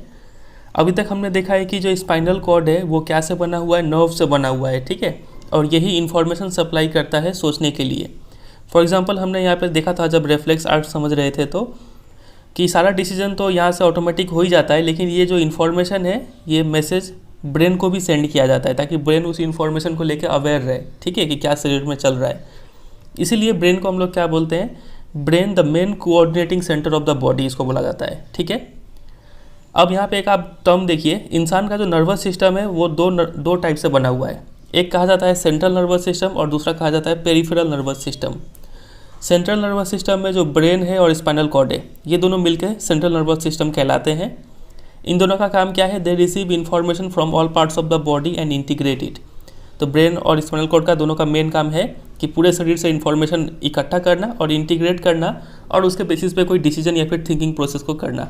ठीक है, तो इतना छोटा सा बात के ऊपर आपसे एग्जाम में क्वेश्चन पूछा जाता है। ठीक है, आपसे पूछेंगे कि name the two main organs of our central nervous system. तो सेंट्रल नर्वस सिस्टम के दो मेन ऑर्गन्स कौन से हैं, ब्रेन एंड स्पाइनल कॉर्ड। ठीक है, फिर इसी में आपसे पूछेंगे कि which one of them plays a major role in sending command to muscles to act without involving thinking process. तो कौन बिना सोचे समझे मसल्स को कमांड सेंड करता है ब्रेन और स्पाइनल कॉर्ड में से, तो बिल्कुल सही कहा आपने, स्पाइनल कॉर्ड। ठीक है, फिर नेम द फेनोमेनन इन्वॉल्व। इस फेनोमेनन को क्या बोलते हैं, इसको बोलते हैं रिफ्लेक्स एक्शन। ठीक है, देख रहे हैं कितना छोटा छोटा बात पे कैसा कैसा क्वेश्चन बन जा रहा है। तो इस बात को आप ध्यान रखेंगे और जैसे हम अंडरलाइन किए हैं उसी तरीके से आप भी अंडरलाइन करेंगे। ठीक है, चलिए, तो ये हमने समझ लिया सेंट्रल नर्वस सिस्टम। अब आते हैं पेरिफेरल नर्वस सिस्टम पे। ठीक है, पेरिफेरल नर्वस सिस्टम में जो मेनली नर्व्स है वो आते हैं। अब नर्व्स भी दो टाइप के हैं, एक होते हैं क्रेनियल नर्व्स और दूसरे होते हैं स्पाइनल नर्व्स। क्रेनियल नर्व्स जैसा कि नाम से ही समझ में आ रहा है, ये ऐसे नर्व्स है जो ब्रेन से अराइज होते हैं, और स्पाइनल नर्व्स वो नर्व्स होते हैं जो स्पाइनल कॉर्ड से अराइज होते हैं। नर्व्स समझ ही गए हैं, नर्व्स मतलब न्यूरॉन से बना हुआ ये ट्यूब है। ठीक है, अब देखते हैं इस पेरिफेरल नर्वस सिस्टम का काम क्या है। The communication between the central nervous system and the other parts of the body is facilitated by the peripheral nervous system. देखिए, हमने अभी देखा कि सेंट्रल नर्वस सिस्टम, इसको शॉर्ट में CNS भी बोलते हैं। ठीक है, और इसको शॉर्ट में PNS भी बोलेंगे। तो हमने अभी देखा कि CNS का काम क्या है, सारे बॉडी से इन्फॉर्मेशन को रिसीव करना। लेकिन ये इन्फॉर्मेशन पहुंचाएगा कौन इनके तरफ, जो ब्रेन है और स्पाइनल कॉर्ड है, इनको इन्फॉर्मेशन देगा कौन, तो इनको इन्फॉर्मेशन ये नर्व्स देंगे। ठीक है, तो वही इनका काम है पेरिफेरल नर्वस सिस्टम का, कि ये लोग क्या करते हैं, कम्युनिकेशन इस्टेब्लिश करते हैं between CNS and other parts of the body. For example आप यहाँ पे देख पा रहे हैं, ये जो स्पाइनल कॉर्ड है ये CNS का हिस्सा है। ठीक है, लेकिन इसको इन्फॉर्मेशन दे कौन रहा है और यहाँ से इन्फॉर्मेशन ला कौन रहा है, जो सेंसरी न्यूरॉन, मोटर न्यूरॉन, ये सब तो नर्व्स का ही हिस्सा है। ठीक है, तो ये सब जो है PNS के कैटेगरी में आते हैं, समझ रहे हैं। चलिए, तो CNS PNS हमने समझ लिया, इसके ऊपर क्वेश्चन बन सकता है। अब बात करते हैं ब्रेन के ऊपर, थोड़ा ब्रेन को डिटेल में जानेंगे। The brain has 3 such major parts और regions, namely the fore brain, mid brain and the hind brain. Brain को 3 पार्ट्स में डिवाइड किया गया है। एक होता है फोर ब्रेन, दूसरा होता है मिड ब्रेन और तीसरा होता है हाइंड ब्रेन। ठीक है, अब तीनों का फंक्शन हम देखेंगे, लेकिन उससे पहले आप ये 2 टर्म समझिए। एक होता है वॉलंटरी एक्शंस और दूसरा होता है इनवॉलंटरी एक्शंस। वॉलंटरी एक्शंस वो एक्शन होता है जो आप सोच के परफॉर्म किए हैं, जो आपके कंट्रोल में है। ठीक है, फॉर एग्जांपल आप अभी पढ़ रहे हैं तो ये आपके कंट्रोल में है, आप उठ के पानी पी रहे हैं, ये आपके कंट्रोल में है। ठीक है, आप सोच के कर रहे हैं उस काम को, तो ये सब आपका काम क्या कहलाएगा, वॉलंटरी एक्शन कहलाएगा। लेकिन कुछ ऐसे काम होते हैं जो आपके बिना सोचे ही परफॉर्म किया जा रहा है शरीर के द्वारा। ठीक है, उसको बोलते हैं इनवॉलंटरी एक्शन। फॉर एग्जांपल अभी आपका हार्ट बीट हो रहा है तो ये एक इनवॉलंटरी एक्शन है। ब्लड फ्लो हो रहा है, ब्लड प्रेशर मेंटेन्ड है, ये भी एक इनवॉलंटरी एक्शन है। ठीक है, आपके शरीर में आप जब खाना खाते हैं तो वो खाना पूरा अंदर एलिमेंट्री कैनल इंटेस्टाइन से होते हुए गुजरता है, तो ये आपके कंट्रोल में है कि आप चाहें तो कहीं खाना रोक सकते हैं क्या, नहीं रोक सकते हैं ना, तो ये भी एक इनवॉलंटरी एक्शन है। तो ऐसा कई सारा इनवॉलंटरी एक्शन आपके शरीर में लगातार परफॉर्म हो जा रहा है। ठीक है, तो बस आप उम्मीद करते हैं आपको ये 2 टर्म समझ में आ गया होगा, एक होता है वॉलंटरी एक्शंस और एक होता है इनवॉलंटरी एक्शंस। ठीक है, चलिए, तो एग्जाम में अगर इसका डेफिनेशन पूछा भी जाए तो आप सिंपल सा ये लिखेंगे कि voluntary actions are those actions which are performed consciously और involuntary actions are those actions which are performed unconsciously. ठीक है, चलिए, इतना समझने के बाद हम तैयार हो चुके हैं फोर ब्रेन, मिड ब्रेन और हाइंड ब्रेन का फंक्शन को समझने के लिए। ठीक है, सबसे पहले स्टार्ट करते हैं फोर ब्रेन से। फोर ब्रेन है क्या, किस पार्ट को फोर ब्रेन बोलते हैं वो समझ लेते हैं, फिर फंक्शन पे आते हैं। देखिए, ये डायग्राम है ह्यूमन ब्रेन का, very very very important diagram. ये पूरा डायग्राम को आपको अच्छे से याद कर लेना है, ठीक है। एग्जाम में डायरेक्ट बनाने के लिए भी आता है, तो पहले समझिए फिर याद करना आसान हो जाएगा। देखिए फोर ब्रेन इधर लिखा हुआ है। फोर ब्रेन में आपका आता है सेरिब्रम, ये जो गोल गोल करके हिस्सा हुआ है ये है सेरिब्रम। उसके बाद यहाँ पे है हाइपोथैलेमस, ठीक है, ये वाइट वाला पार्ट, और इसके ठीक ऊपर यहाँ पे थैलेमस भी होता है, तो वो भी, और प्लस ये पिट्यूटरी ग्लैंड, ये जो नीचे हल्का सा थैली जैसा लटका हुआ है इसको पिट्यूटरी ग्लैंड बोलते हैं। तो ये सब मिलके cerebrum plus thalamus plus hypothalamus plus pituitary gland, ये सब मिलके क्या कहलाते हैं? फोर ब्रेन कहलाते हैं। समझ रहे हैं? तो ये सब, ये सारा हिस्सा जो है, ये जहाँ तक गोल गोल है फोर ब्रेन की कैटेगरी में आता है। समझ रहे हैं? चलिए अब इसका फंक्शन देखा जाए क्या है। It is the main thinking part of the brain. जितना भी सोचने का काम है सबसे मेन काम तो यही है, तो ये काम फोर ब्रेन परफॉर्म करता है। आप जो अभी पढ़ रहे हैं, समझ रहे हैं बातों को, ये सारा काम कौन कर रहा है? आपके दिमाग का फोर ब्रेन कर रहा है, ठीक है। तो यहाँ पे आप ये लाइन याद रखेंगे कि it enables us to think, reason out, invent, plan and memorize. ये पूरा लाइन को अच्छे से आप कंठस्थ कर लीजिए, ठीक है। हमें सोचने के लिए हेल्प करता है, रीजन आउट, ठीक है, कुछ इन्वेंट करना हो, कुछ प्लान बनाना हो, याद करना हो, ये सारा काम फोर ब्रेन का है, ठीक है। चलिए फिर आगे देखते हैं। ये भी लाइन आप याद करेंगे कि it is the seat of intelligence, consciousness and will power. ये सारा काम फोर ब्रेन के जरिए ही परफॉर्म किया जाता है, ठीक है। उसके बाद यहाँ पे लिखा हुआ है कि it has regions which receive sensory impulses from various receptors. जितने भी रिसेप्टर्स हैं, जितने भी सेंस ऑर्गन हो गए, स्किन हो गया, आँख, कान हो गया, ठीक है, नाक हो गया, टंग हो गया, तो इस सब के जरिए जितना भी सेंसरी इम्पल्स आता है वो फोर ब्रेन ही रिसीव करता है और उसको इंटरप्रेट करता है, ठीक है। सेपरेट एरिया है फोर ब्रेन में जो हियरिंग का काम संभालता है, स्मेल किसका है, देखे तो क्या देखे, ठीक है, ये सब का काम संभालता है। तो देखिए there are separate areas of association where this sensory information is interpreted by putting it together with information from other receptors as well as information that is already stored in the brain। आपने मान लीजिए अभी एक शेर का diagram देखा, ठीक है, तो आप समझ जाएंगे कि वो शेर है। कैसे समझ गए? क्योंकि आपने पहले भी कभी देखा होगा छोटे में, ठीक है। तो आपने क्या किया, पहले जो ब्रेन में इंफॉर्मेशन स्टोर था उसको यूज़ किया, प्लस अभी जो सेंसरी इन्फॉर्मेशन, अभी जो आपने चित्र देखा, उस दोनों को आपने इंटरप्रेट किया, ठीक है। तो ये जो काम है कि जो अभी हमने देखा है, ठीक है, उसको पास्ट इन्फॉर्मेशन के बेसिस पे उसको इंटरप्रेट करना, ठीक है। जो अभी हमने देखा है वो शेरी है, वो खतरनाक है, ठीक है, हमें खा सकता है, तो ये सारा काम कौन किया होगा? फोर ब्रेन किया होगा। समझ रहे? चलिए फिर जो भी डिसीजन मेकिंग है वो सब भी फोर ब्रेन करता है। Control the movement of voluntary muscles, for example our leg muscles. जितना भी शरीर में वॉलंटरी एक्शन है, जो भी हम अपना सोच समझ के काम कर रहे हैं, तो ये सभी वॉलंटरी एक्शन का काम कौन परफॉर्म करता है? Fore brain. वेरी इंपॉर्टेंट है, याद रखिएगा। एग्जाम में डायरेक्ट क्वेश्चन बनता है कि वॉलंटरी एक्शंस कौन कंट्रोल करता है, तो आपको लिखना होगा फोर ब्रेन। फिर आगे देखिए, the sensation of feeling full is because of a centre associated with hunger which is in a separate part of the fore brain. आपको अगर भूख लगा है तो ये भूख का सेंसेशन भी कौन पैदा करेगा? Fore brain. प्लस अगर आप खा रहे आपका पेट भर गया, तो ये पेट भर गया, ये एहसास कौन देगा आपको? फोर ब्रेन ही देगा। समझ रहे? तो जल्दी से एक बार रिकैप करते हैं, फोर ब्रेन का कितना सारा फंक्शन हो गया। नंबर 1 तो आप लिखेंगे कि it enables us to think, reason out, invent, plan and memorize. Number 2, it is the seat of intelligence, consciousness and will power. It controls all voluntary actions, और जितना भी सेंसिंग हो गया, हियरिंग, स्मेल, साइट, ये सब काम fore brain का है, ठीक है। सिर्फ समझिए आप, अभी हम थोड़ी देर में इसका नोट्स दे देंगे, तो आप उसका स्क्रीनशॉट ले लीजिएगा। तो हमने खत्म कर लिया फोर ब्रेन। अब हम आते हैं मिड ब्रेन पे। तो मिड ब्रेन का उतना कुछ खास इंपॉर्टेंट रोल आपके सिलेबस में बताया नहीं गया है, ठीक है। ये बस दोनों ब्रेन का जो दोनों हेमिस्फीयर है उसको कनेक्ट करता है, और आप इससे इतना याद रखिए कि जो रिफ्लेक्सेस है इन्वॉल्विंग आइज़ एंड ईयर्स, ये रिफ्लेक्सेस को ये कंट्रोल करता है, ठीक है। और उससे ज़्यादा कुछ इंपॉर्टेंट है नहीं। आते हैं इंपॉर्टेंट पार्ट पे, जो कि है हाइंड ब्रेन, ठीक है। हाइंड ब्रेन का आप यहाँ पे 3 पार्ट देख पा रहे हैं। एक होता है पोन्स, ये वाला पार्ट को पोन्स बोलते हैं। उसके बाद है मेडुला, ये वाला पार्ट को मेडुला बोलेंगे। और तीसरा होता है सेरिबेलम, ये जो आप फूल जैसा स्ट्रक्चर देख रहे हैं इसको सेरिबेलम बोलते हैं। ध्यान रखिएगा, यहाँ पे फोर ब्रेन के केस में हमने सेरिब्रम देखा था और ये है सेरिबेलम, ठीक है। चलिए, और एक चीज़ आप और नोटिस कीजिए कि ये जो मेडुला है यही यहाँ पे आगे चल के क्या बन जा रहा है? स्पाइनल कॉर्ड बन जा रहा है, ठीक है। तो इसके ऊपर एग्जाम में क्वेश्चन पूछते हैं आपसे कि spinal cord originates from dash. Spinal cord कहाँ से ओरिजिनेट होता है? तो आपको लिखना पड़ेगा मेडुला, ठीक है। चलिए देखते हैं इन सब का फंक्शन क्या है। तो many of these involuntary actions are controlled by the mid brain and hindbrain. तो हमने अभी देखा था कि जो वॉलेंटरी एक्शंस है उसको कौन कंट्रोल करता है? फोर ब्रेन, ठीक है। और जो इनवॉलेंटरी एक्शंस है उसको कौन कंट्रोल करता है? मिड ब्रेन और हाइंड ब्रेन दोनों मिल के, ठीक है। मिड ब्रेन का एक और फंक्शन पता चल गया, समझे। आगे देखिए, अब मिड ब्रेन और हाइंड ब्रेन में से भी सबसे ज़्यादा कौन कंट्रोल करता है इसको, हाइंड ब्रेन करता है, ठीक है। वो यहाँ पे लिखा है कि all these involuntary actions including blood pressure हो गया, सलाइवेशन हो गया, वोमिटिंग, ये सब कौन कंट्रोल करता है, medulla in the hind brain. हम अभी क्या बोले कि जो भी इनवॉलेंटरी एक्शन है उसको मिड ब्रेन और हाइंड ब्रेन दोनों कंट्रोल करते हैं, और इन दोनों में से भी जो हाइंड ब्रेन है वो ज़्यादा रोल परफॉर्म करता है। क्यों? क्योंकि इसका जो मेडुला है, ठीक है, ये इंपॉर्टेंट रोल परफॉर्म करता है जो इनवॉलेंटरी एक्शन है उसको कंट्रोल करने में, ठीक है। तो वेरी इंपॉर्टेंट है। अब मेडुला का फंक्शन एग्जाम में डायरेक्ट क्वेश्चन में पूछेंगे, तो ये बहुत इंपॉर्टेंट है। आप मेडुला का फंक्शन याद रखिएगा, ठीक है, कि जितना भी इनवॉलेंटरी एक्शंस है, ब्लड प्रेशर हो गया, सलाइवेशन, वॉमिटिंग, ये सबको कंट्रोल करता है, ठीक है। हार्ट बीट, ब्रीदिंग, ये सब भी मेडुला ही कंट्रोल करता है। मेडुला वो भी किसका पार्ट है, हाइंड ब्रेन का पार्ट है। और अगर कोई इंसान अगर फांसी लगाता है ना, तो जब फांसी लगाता है तो उसका रस्सी से यही पोर्शन हीट होता है, ठीक है।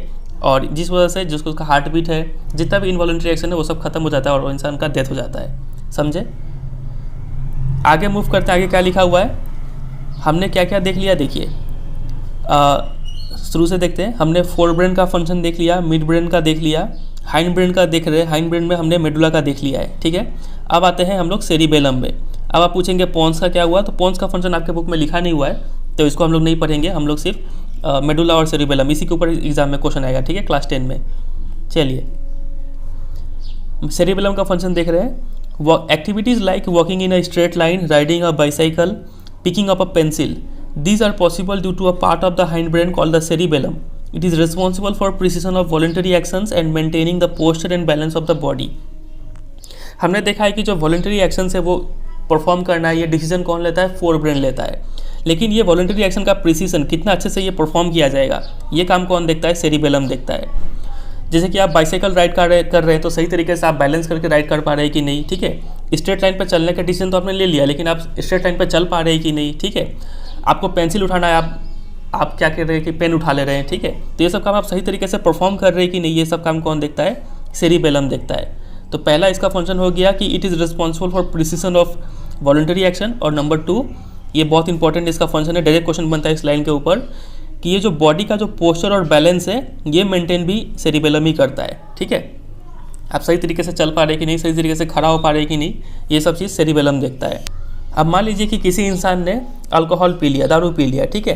तो ये जो अल्कोहल है ना, ये किसी भी इंसान का सेरिबेलम पर इफेक्ट करता है डायरेक्टली, ठीक है। तो अल्कोहल पीने के बाद वो इंसान अपना सही तरीके से बैलेंस नहीं कर पाता है और पोस्चर मेंटेन नहीं कर पाता है। समझ रहे हैं क्यों? क्योंकि वो जो अल्कोहल है वो उसका सेरिबेलम को इफेक्ट किया हुआ होता है। तो ये सभी बात आप ध्यान रखेंगे। तो यहाँ पे हमने देख लिया मेडुला का फंक्शन, देख लिया सेरिबेलम का फंक्शन देख लिया। देखते हैं इसके ऊपर क्वेश्चन कैसे पूछेंगे आपसे। सबसे पहला क्वेश्चन तो आप यहाँ पे बनेगा कि name the part of a brain which controls posture and balance of the body. Posture और बैलेंस कौन मेंटेन करता है, तो आपको लिखना पड़ेगा cerebellum in the hind brain, ठीक है। फिर उसके बाद क्वेश्चन पूछेंगे कि name 2 main parts of hind brain and state the function of each.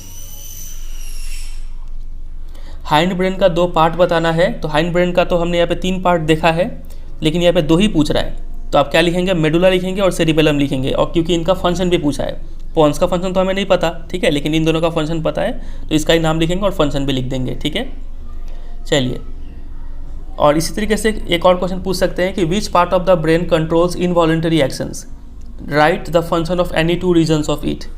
तो कौन इनवॉलंटरी एक्शन को कौन कंट्रोल करता है, तो आप लिखेंगे हाइंड ब्रेन, और इसका कोई 2 रीजन का फंक्शन पूछा है तो फिर से मेडुला और सेरिबेलम का फंक्शन लिख देंगे आप। समझ रहे हैं? चलिए, तो अभी तक हमने जो भी पढ़ा है, हो सकता है आपको काफ़ी कंफ्यूजिंग लग रहा हो, तो इसके लिए आप ये आप देखिए, ठीक है। वीडियो का क्वालिटी बढ़ा लीजिए और आप इस इमेज को देखिए, और आप चाहे तो इसका स्क्रीनशॉट ले सकते हैं और बाद में कहीं नोट डाउन कर लीजिए। पूरे चीज़ को यहाँ पे समराइज करके लिखा हुआ है, सबका फंक्शन, ठीक है। अच्छे से इसको आप याद कर लेंगे। चलिए, उम्मीद करते हैं आपने स्क्रीनशॉट ले लिया होगा। आगे मूव करते हैं। अगला टॉपिक है कि how are this tissues protected. Tissues यानी ब्रेन को कौन प्रोटेक्ट करता है और स्पाइनल कॉर्ड को कौन प्रोटेक्ट करता है, ठीक है। तो हमारा ब्रेन कुछ इस तरीके से प्रोटेक्टेड है। देखिए, the brain sits inside a bony box. एक खोपड़ी के अंदर हमारा ब्रेन है, ठीक है। आप यहाँ पे इस डायग्राम में भी देख सकते हैं, ये कुछ खोपड़ी का लेयर है और उसके नीचे हमारा ये ब्रेन आता है, ठीक है। चलिए, और ये डायग्राम आप प्रैक्टिस करेंगे अच्छे से। आगे मूव करें। देखिए, इसके साथ साथ inside the box the brain is contained in the fluid field balloon which provides further shock absorption. और ये बोनी बॉक्स के अंदर एक फ्लूइड भी होता है जिसको बोलते हैं cerebro spinal fluid. Very important नाम है, या नाम आप याद करिएगा, ठीक है, कहीं पे आप लिख के रख लीजिए, यहाँ पे बुक में मेंशन नहीं है। तो ये फ्लूइड जो है वो ब्रेन को बचाता है क्या चीज़ से, शॉक से। कहीं चोट उठ लग गया तो उस फ्लूइड से आप बच जाएंगे।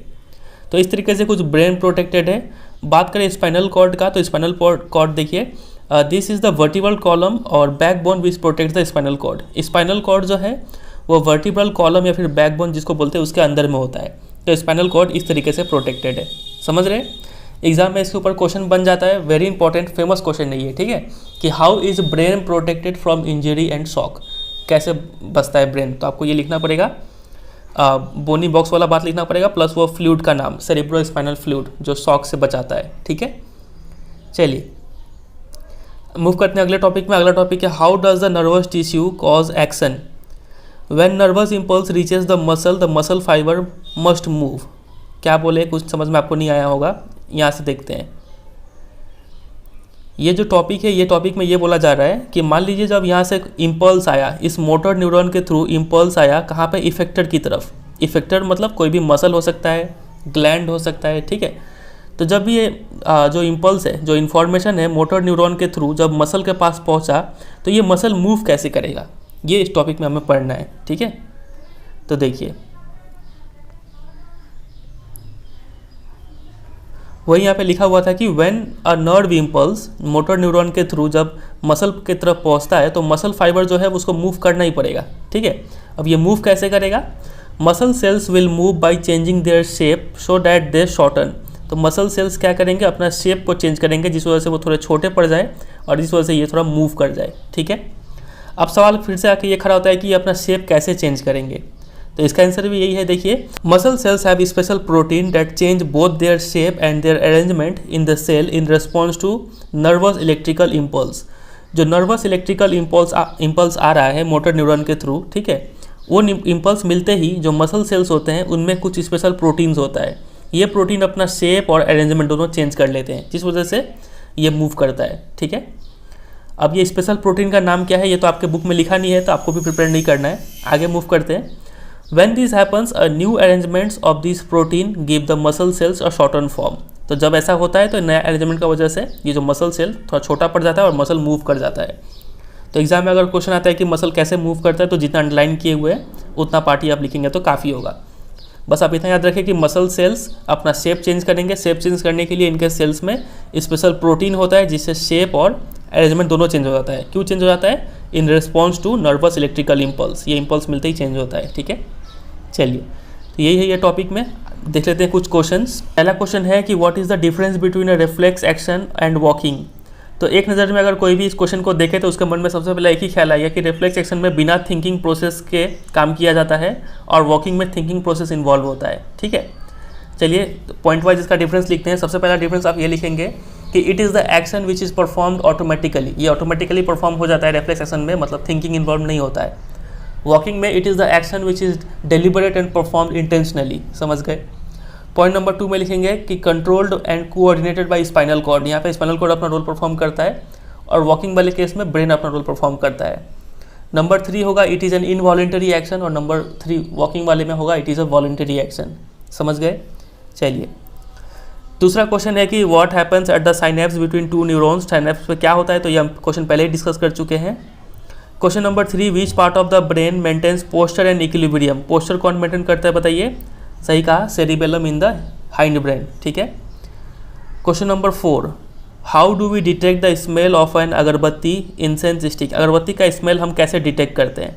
तो इसका आंसर आप ऐसे लिखेंगे कि द स्मेल ऑफ एन अगरबत्ती इज डिटेक्टेड बाय नोज। सबसे पहले तो ये नोज़ में जो ऑल्फैक्टरी रिसेप्टर्स है वो लोग इसका स्मेल को डिटेक्ट करेंगे, फिर उसको इलेक्ट्रिकल सिग्नल के थ्रू किस में भेजेंगे, फोर ब्रेन में भेजेंगे, क्योंकि आपको पता है जितना भी सेंस ऑर्गन है वो सबका मैसेज फोर ब्रेन ही इंटरप्रेट करता है। फिर forebrain interpret this signal as the incense stick to be detected as smell, ठीक है। तो फोर ब्रेन अपना पास्ट एक्सपीरियंस से रिकॉल करता है कि ये कोई अगरबत्ती का स्मेल है, ठीक है। ऐसे ये मैसेज को समझता है। समझ गए। आते हैं क्वेश्चन नंबर 5 में, what is the role of the brain in reflex action. Reflex action में ब्रेन का क्या रोल है। तो रिफ्लेक्स एक्शन में हमें तो पता है कि ब्रेन का कोई इंपॉर्टेंट रोल उतना है नहीं, स्पाइनल कॉर्ड ही जो है इसमें रोल परफॉर्म करता है, लेकिन जो भी है वो मैसेज जो है वो ब्रेन भी स्टोर करके रखता है, ठीक है। तो इसका आंसर आप ऐसे लिखेंगे कि reflex action are generated in spinal cord and the information also reaches the brain. This helps the brain to record this event and remember it for future use. ठीक है, ये बात ध्यान रखेंगे कि ब्रेन इसको रिकॉर्ड कर लेता है और याद रखता है फ्यूचर के लिए। Brain helps the person to get awareness of the stimulus and prevent himself from that situation again.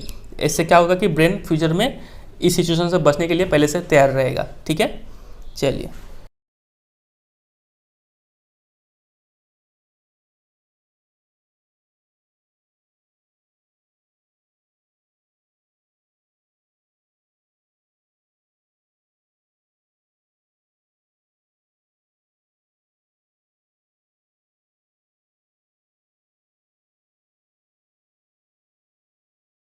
अब हम स्टार्ट करेंगे अगला टॉपिक जो कि है कोऑर्डिनेशन इन प्लांट्स। देखेंगे प्लांट्स में कैसे मैसेजेस सेंड किया जाता है, कैसे वहाँ पे कोऑर्डिनेशन का काम परफॉर्म किया जाता है। ठीक है, अभी तक हमने एनिमल्स के बारे में पढ़ा।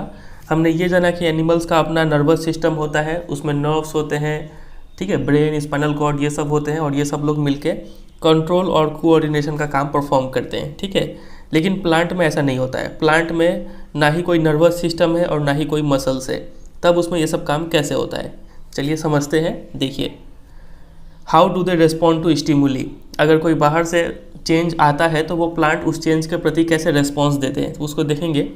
अब यहाँ पे हम दो टाइप का मूवमेंट का एग्जाम्पल देखने वाले हैं। ठीक है, पहला एग्जाम्पल ये है, देखिए कि when we touch the leaves of a chhui mui या फिर सेंसिटिव या फिर touch me not plant, they begin to fold up and droop. जब हम छुई मुई प्लांट का पत्ते को छूते हैं तब वो क्या होता है, फोल्ड अप हो जाता है और मुरझा जाता है। ठीक है, व्हेन, और दूसरा एग्जाम्पल ये है कि when a seed germinates the root goes down the stem cups up into the air. जब एक बीज जमता है तो जो जड़ है वो नीचे जाता है और जो शूट है, रूट नीचे जाता है, शूट ऊपर आता है। ठीक है, तो हमने यहाँ पे दो एग्जाम्पल देखा, दो टाइप के मूवमेंट का।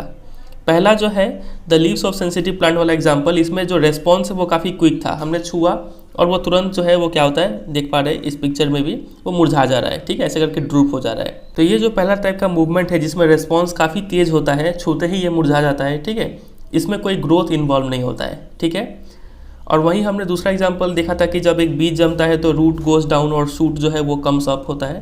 तो इसमें क्या है, ग्रोथ इन्वॉल्व होता है। तो प्लांट जो है वो दो टाइप का मूवमेंट शो करता है। पहला वो जो डिपेंडेंट ऑन ग्रोथ रहे, जैसे कि यहाँ पे देखा था सीड वाला जर्मिनेशन। ठीक है, और दूसरा मूवमेंट वो होता है जो इंडिपेंडेंट ऑफ ग्रोथ होता है, फॉर एग्जांपल ये वाला। ठीक है, अब दोनों को डिस्कस करेंगे।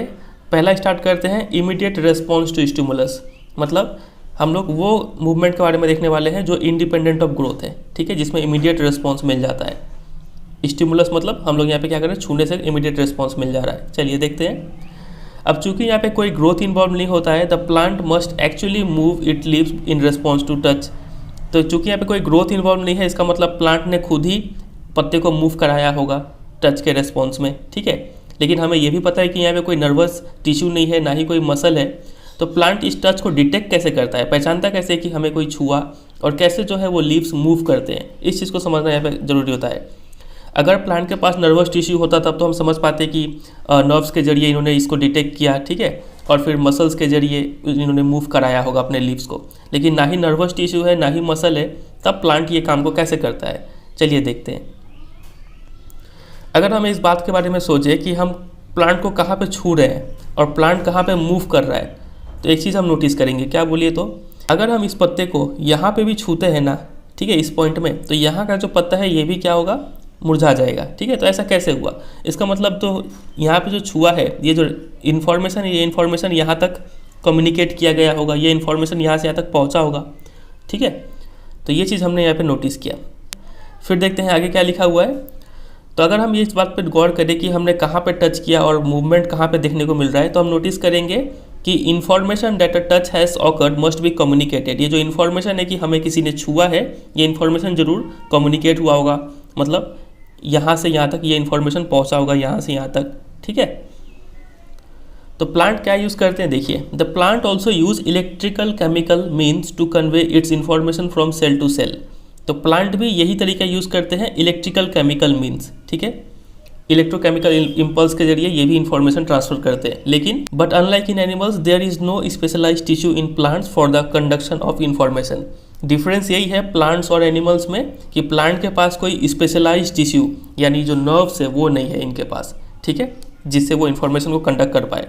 ये इन्फॉर्मेशन को कैसे कंडक्ट करते हैं? फ्रॉम सेल टू सेल, ठीक है, डिफ्यूजन से कंडक्ट करते होंगे ये लोग। तो ये पहला बात हमने जाना। तो हमने यहाँ पे ये तो समझ लिया कि जो इन्फॉर्मेशन है वो कैसे डिटेक्ट या फिर आगे पास ऑन किया जाता है, ठीक है। अब हम ये समझेंगे कि जो लीव्स है वो रेस्पॉन्स कैसे देते हैं, कैसे वो मूव करते हैं, ठीक है, क्योंकि इनके पास तो मसल है नहीं, तो मूव कैसे करेंगे। देखिए, हमने देखा था एनिमल्स अपना मसल्स कैसे मूव करते हैं। हमने जाना था कि एनिमल्स के सेल्स में स्पेशलाइज्ड प्रोटीन्स होते हैं, ये प्रोटीन्स अपना शेप चेंज करके मसल्स को मूव कराते हैं। लेकिन चूंकि अब ये चीज़ तो प्लांट में देखने को नहीं मिलता है, तो instead of specialized proteins found in animals muscle cells, plant cells क्या करते हैं? अपना शेप को चेंज करते हैं by changing the amount of water in them. ये वेरी इंपॉर्टेंट बात है। प्लांट क्या करते हैं कि अपने सेल्स में अमाउंट ऑफ वाटर को चेंज करते हैं, ठीक है, जिस वजह से कभी वो स्वेल कर जाते हैं, नहीं तो कभी श्रिंक कर जाते हैं, और इस वजह से इनका शेप चेंज होता है। समझ रहे? डिफरेंस आप नोटिस कर पा रहे हैं एनिमल्स और प्लांट के बीच में। पहला डिफरेंस तो ये था कि एनिमल्स में स्पेशलाइज्ड टिश्यू होता है इन्फॉर्मेशन को कंडक्ट करने के लिए, लेकिन प्लांट्स में कोई स्पेशलाइज्ड टिश्यू नहीं होता है, ठीक है। ये सब cell to cell information conduct करते हैं, और ये भी इलेक्ट्रोकेमिकल मीन्स को यूज़ करते हैं, ठीक है। दूसरा डिफरेंस हमने ये देखा कि एनिमल्स जो है, एनिमल्स के सेल्स में स्पेशलाइज्ड प्रोटीन्स होता है जिससे मसल सेल्स मूव करते हैं, लेकिन प्लांट के केस में ऐसा कोई प्रोटीन नहीं होता है। ये लोग अमाउंट ऑफ वाटर को चेंज करके पहले स्वेलिंग करते हैं, नहीं तो श्रिंकिंग करते हैं डिपेंडिंग ऑन द सिचुएशन, और तब अपना शेप को चेंज करते हैं, ठीक है। अब इसके ऊपर क्वेश्चन कैसा बनेगा एग्जाम में? क्वेश्चन काफ़ी अच्छा सा बन जाता है इसके ऊपर, आपके एनसीईआरटी बुक में भी है।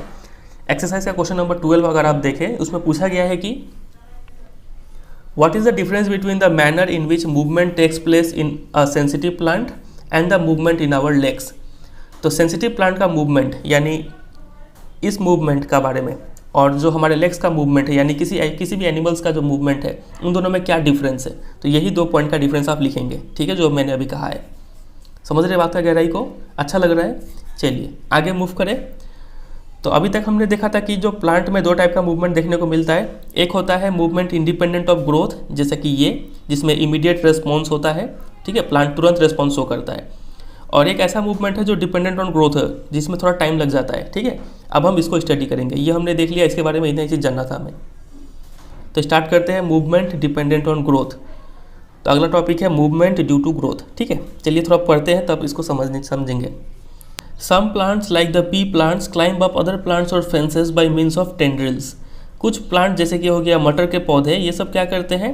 दूसरे प्लांट के ऊपर चढ़ जाएंगे या फिर किसी भी फेंस के ऊपर चढ़ जाएंगे टेंड्रिल्स के सहारे। टेंड्रिल्स क्या होता है? आप इस पिक्चर में देख पा रहे हैं, जिसको लता बोलते हैं। इसके सहारे ये लोग चढ़ते हैं, ठीक है। अब ऐसा क्या खास बात है इस टेंड्रिल्स में? देखिए, this tendrils are sensitive to touch. इसमें ये टेंड्रिल्स का स्पेशल बात यह है कि ये लोग टच के प्रति सेंसिटिव है, मतलब टच एज अ स्टिमुलाई काम करता है इनके लिए। फिर आगे देखिए, when they come in contact with any support, the part of the tendril in contact with the object does not grow as rapidly as the part of the tendril away from the object. This cause the tendril to circle around the object and thus cling to it. काफ़ी अच्छा बात यहाँ पे लिखा हुआ है। मान लीजिए ये कोई पी प्लांट का टेंड्रिल है, कोई लता है ये, ठीक है, और यहाँ पे मान लीजिए एक लट्ठी है। तो ये लट्ठी पे कैसे चढ़ जाता है, सवाल ये है। अब इसको समझते हैं। देखिए यहाँ पे लिखा है कि जब ये जो टेंड्रिल है, टेंड्रिल के बारे में एक बात हमने जाना कि ये क्या है? सेंसिटिव टू टच है। तो जब ये किसी भी सरफेस को टच करता है ना, तो इसका ये हिस्सा जो सरफेस को टच कर रहा है, ये वाला हिस्सा, यहाँ पे जो है सेल्स का ग्रोथ रुक जाता है, और जो वो हिस्सा जो जो सरफेस को टच नहीं कर रहा है, इस साइड से जो टेंड्रिल का हिस्सा है, वहाँ पे रैपिड सेल डिवीजन होने लगता है, ठीक है। रैपिड सेल डिवीजन बोलने का मतलब है कि यहाँ पे जो ग्रोथ है वो ज़्यादा तेज़ गति से होने लगता है। अब ये हिस्सा उतना तेज़ गति से ग्रो नहीं कर रहा है, ये हिस्सा तेज़ गति से ग्रो कर रहा है, जिस वजह से ये जो है ऐसे करके बेंड कर जाएगा। बातें करने को समझ रहे हैं? थोड़ा जूम करके अगर बनाए यहाँ पे, मान लीजिए ये कोई टेंड्रिल है और यहाँ पे ये लट्ठी है, तो ये चूँकि इसको टच करेगा, ठीक है, तो ये वाला हिस्सा उतना तेज़ गति से ग्रो नहीं करेगा, और यहाँ पे जो अपोजिट हिस्सा है ये तेज़ गति से ग्रो करेगा, जिस वजह से यहाँ पे ग्रोथ हो रहा है, यहाँ पे ग्रोथ नहीं हो रहा है, समझ रहे? तो इस फोर्स का वजह से ये थोड़ा बेंड कर जाएगा। तो बेंड करके इसको क्या करेगा? धीरे धीरे इंसर्कल कर लेगा। तो वही यहाँ पे लिखा हुआ है कि when they come in contact with any support, the part of the tendril in contact with the object, वो पार्ट जो ऑब्जेक्ट को छू रहा है वो उतना तेज़ गति से ग्रो नहीं करता है, ठीक है, as the part away from the object, जो पार्ट ऑब्जेक्ट के दूर में है, ठीक है। तो इसी वजह से जो टेंड्रिल है वो सर्कल अराउंड हो जाता है उस ऑब्जेक्ट के और उससे चिपक जाता है। Most commonly plants respond to stimuli slowly by growing in a particular direction. और ये जो मूवमेंट आप देख रहे हैं, मूवमेंट ड्यू टू ग्रोथ, इसलिए जनरली क्या होता है? थोड़ा स्लो होता है, ठीक है। चलिए, अब यहाँ पे एक एक्टिविटी दिया हुआ है, एक्टिविटी 7.2, काफ़ी इंपॉर्टेंट एक्टिविटी है। चलिए देखते हैं। Fill a conical flask with water. आप एक कॉनिकल फ्लास्क लीजिए, उसमें पानी भर दीजिए। फिर cover the neck of the flask with a wire mesh, फिर उसको एक तार की जाली से ढक दीजिए। फिर क्या कीजिए, कीप 2 और 3 freshly germinated bean seeds on the wire mesh. फिर 2-3 जो फ्रेशली जर्मिनेटेड बीज है वो उसके तार के जाली पर रखिए। Take a cardboard box which is open from one side. आप इस टाइप का एक कार्डबोर्ड बॉक्स लीजिए जो एक साइड से ओपन है यहाँ पे, ठीक है। फिर keep the flask in the box in such a manner that the open side of the box faces light coming from a window. इस तरीके से इस कार्डबोर्ड को रखिए कि इसका जो ओपन फेस है, ये वाला फेस विंडो को फेस कर रहा हो, ठीक है। फिर क्या करना है, आफ्टर 2 और 3 days you will notice that the shoot bends towards light and roots away from the light. 2-3 दिन बाद आप नोटिस करेंगे कि जो शूट है, रूट के ऊपर वाला पार्ट को शूट बोलते हैं, ये चीज़ जो है वो लाइट की तरफ बेंड कर चुका है और जो रूट है वो लाइट से अवे बेंड कर चुका है। नोटिस कर रहे हैं आप। चलिए, फिर आगे क्या लिखा हुआ है, now turn the flask so that the shoot are away from light and roots towards light. Leave it undisturbed in this condition for a few days. आप फिर क्या कीजिए, इस फ्लास्क को टर्न कर दीजिए, इस तरीके से टर्न कीजिए कि ये जो शूट पहले ऐसे था ना, अब ये ऐसे शेप में आ जाए और ये जो रूट है वो ऐसे शेप में आ जाए, ठीक है।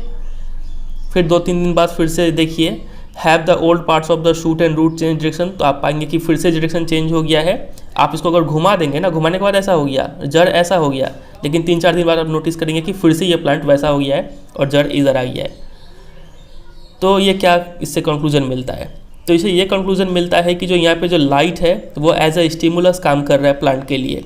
तो इन्वायरमेंटल ट्रिगर जैसे कि लाइट हो गया या फिर ग्रेविटी हो गया, ये सब will change the directions that plant parts grow in. Plant किस दिशा में ग्रो करेगा उसका डायरेक्शन चेंज कर देता है। ये यहाँ पे आप देख रहे हैं कैसे डायरेक्शन चेंज हो रहा था, लाइट की तरफ और लाइट के अगेंस्ट में भी।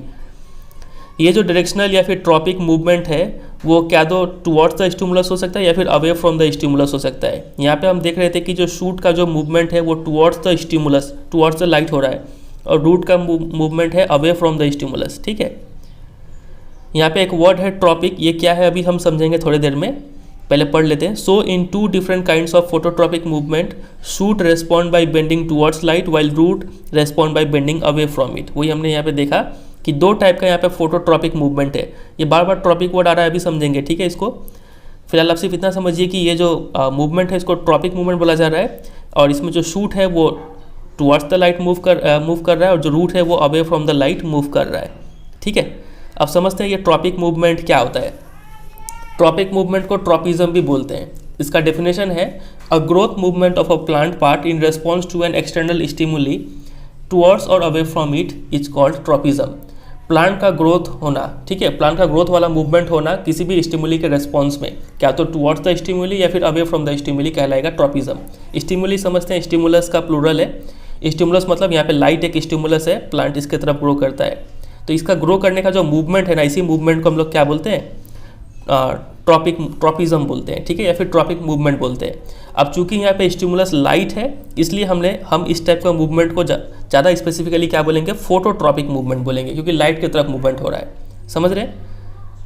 अगर कुछ और यहाँ पे स्टिमुलस होता तो उसी के अकॉर्डिंग नाम भी चेंज होता था। अभी हम देखेंगे क्या क्या स्टिमुलस होता है।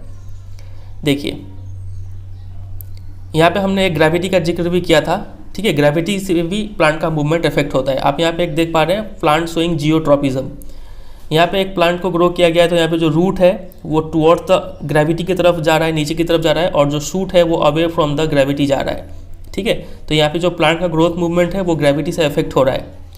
तो यहाँ इस टाइप का मूवमेंट को क्या बोलेंगे, जियोट्रॉपिज्म, ठीक है। ग्रेविटी से इफेक्ट हो रहा है तो जियोट्रॉपिज्म इसको बोलेंगे। अब ये देखिए, टुवर्ड्स द ग्रेविटी जा रहा है, टुवर्ड्स द स्टिमुलाई जा रहा है, तो इसको पॉजिटिवली जियोट्रॉपिक बोलेंगे। ये अवे फ्रॉम द स्टिमुलाई जा रहा है तो इसको नेगेटिवली जियोट्रॉपिक बोलेंगे। इस केस में भी यहाँ पे जो शूट का मूवमेंट था towards the light, positive phototropism बोलेंगे, और जो रूट का मूवमेंट है इसको नेगेटिव फोटोट्रॉपिज्म बोलेंगे। समझ रहे बात का गहराई को। चलिए, अब हम यहाँ पे कुछ और ट्रॉपिज्म देखेंगे। तो सबसे पहला यहाँ पे जियोट्रॉपिज्म का बात बताया गया। जियोट्रॉपिज्म समझिए हम लोग, इसका डेफिनेशन यहाँ पे लिखा हुआ है, the upward and downward growth of shoot and root respectively in response to the pull of earth या फिर ग्रेविटी इज कॉल्ड जियोट्रॉपिज्म। समझ गए। उसी तरीके से हाइड्रोट्रॉपिज्म होता है, मूवमेंट टुवर्ड्स वाटर। केमोट्रॉपिज्म होता है, movement towards a specific chemical, ठीक है। कुछ एग्जाम्पल देखें, देखिए one example of केमोट्रोपिज्म is the growth of pollen tubes towards ovules. Very very very important है, डायरेक्ट क्वेश्चन बनता है इसके ऊपर कि केमोट्रोपिज्म का एक एग्जाम्पल दीजिए। The growth of pollen tubes towards ovules, ये क्या है, केमोट्रोपिज्म का एग्जाम्पल है, ठीक है। पोलन ट्यूब्स, ओव्यूल्स, ये सब क्या है, तो ये सब हम रिप्रोडक्शन चैप्टर में काफ़ी डिटेल में समझा चुके हैं, आप वहाँ से देख सकते हैं इसको। चलिए अब यहाँ पे देखिए क्वेश्चन बनता है आपके एग्जाम में, आप इस क्वेश्चन को देखिए, एक एनसीईआरटी एग्जाम्पलर में है ये क्वेश्चन। 3 फिगर आपको दिया हुआ है ABC, आपको बताना है ABC में कौन सबसे ज़्यादा एक्यूरेट है। तो A और B और C को ध्यान से देखिए और बताइए कौन एक्यूरेट है।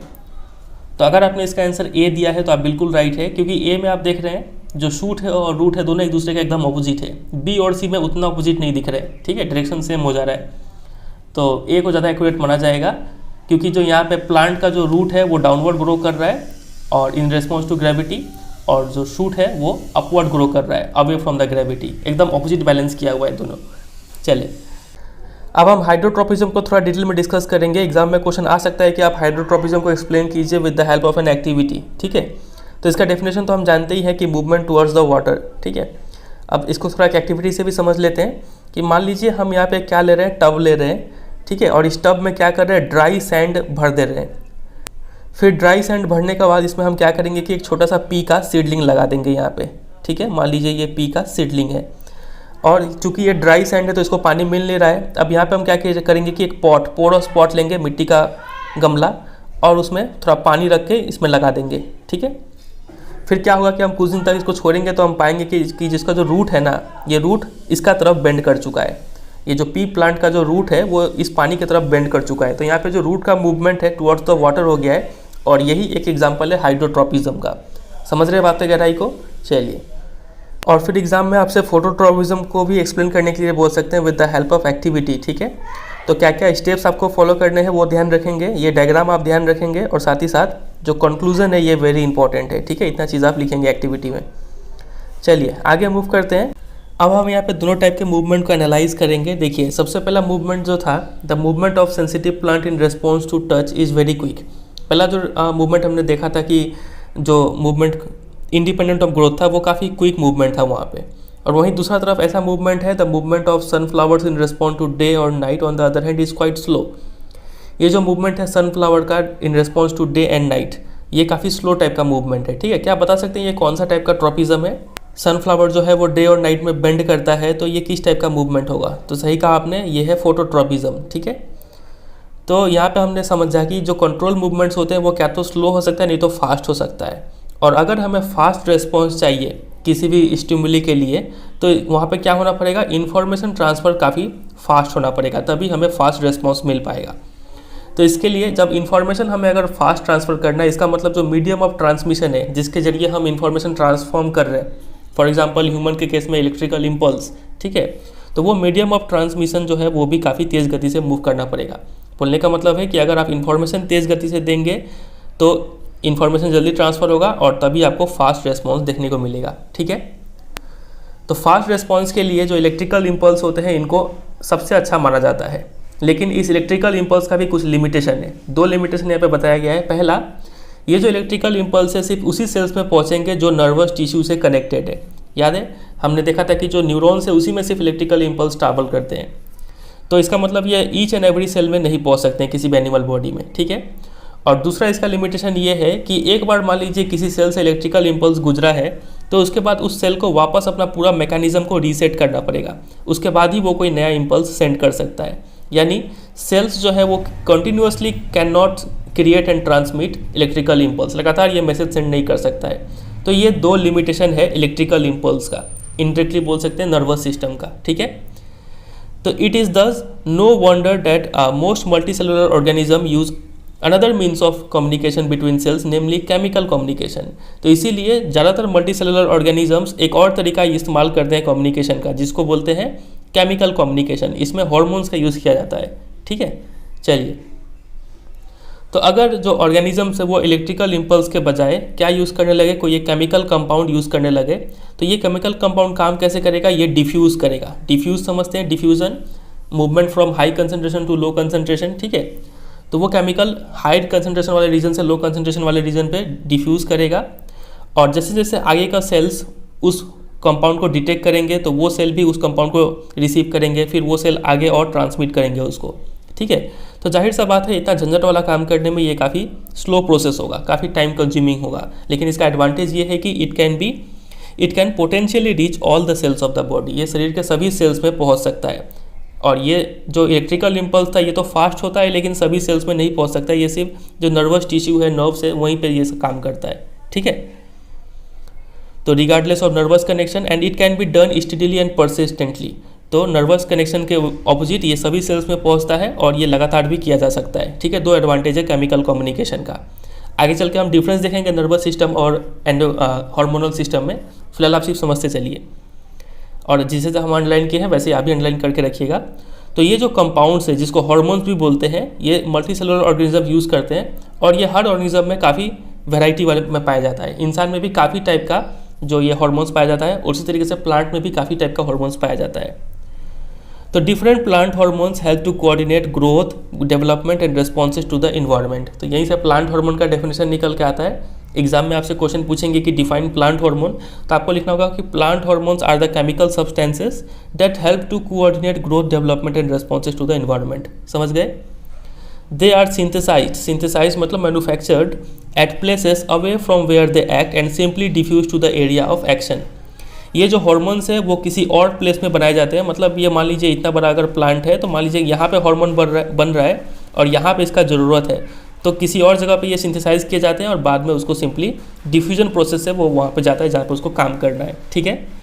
अब हम यहाँ पे कुछ प्लांट हार्मोन्स के बारे में डिस्कस करने वाले हैं। Very very very important topic है, ठीक है। अगर आप थक चुके हैं तो थोड़ा सा ब्रेक ले सकते हैं आप, नहीं तो आप इसको कंटिन्यू कीजिए, ठीक है। काफ़ी इंपॉर्टेंट यहाँ से क्वेश्चन बन के आता है। इतना बड़ा टॉपिक है लेकिन क्वेश्चन बहुत बनते हैं इससे। तो सबसे पहला हार्मोन है ऑक्सिन, प्लांट हार्मोन, ठीक है। चलिए देखते हैं क्या करता है ये। When growing plant detects light, a hormone called auxin synthesized at the shoot tip helps the cells to grow longer. तो जब भी कोई ग्रोइंग करता हुआ प्लांट लाइट को डिटेक्ट करता है तब क्या होता है कि उसके जो शूट का जो टिप है, ये मान लीजिए प्लांट है, ठीक है, ये इसके लीव्स हो गए मान लीजिए, तो इसका जो टिप है ना यहाँ पे क्या होता है, ये जो ऑक्सिन हार्मोन है वो यहाँ पे बनना शुरू हो जाता है, ठीक है। ये ऑक्सिन हार्मोन का फंक्शन क्या है? It helps the cells to grow longer, cells को बड़ा होने में हेल्प करता है ये। अब ये ऑक्सिन काम कैसे करता है देखिए। When light is coming from one side of the plant, auxin diffuses towards the shady side of the shoot. This concentration of auxin stimulates the cells to grow longer on the side of the shoot which is away from light, thus the plant appears to bend towards light. कितना अच्छा तरीके से ये काम करता है देखिए। मान लीजिए यहाँ से लाइट आ रहा है और यहाँ पे ये प्लांट है, ठीक है, मान लीजिए ये प्लांट है, दिख नहीं रहा है लेकिन मान लीजिए, तो जब भी यहाँ से मान लीजिए एक साइड में लाइट गिर रहा है तो ऑक्सिन क्या होता है, ये जो टिप में बना हुआ था ऑक्सिन, ये ऑक्सिन तुरंत डिफ्यूज हो जाता है शेडी पार्ट की तरफ, यहाँ पे ऑक्सिन आ जाता है। और ऑक्सिन का काम तो हमें पता है, ये सेल्स को लॉन्ग कर देता है, सेल्स को ग्रो करने में हेल्प करता है, तो यहाँ पे सेल्स ग्रो होना स्टार्ट हो जाते हैं।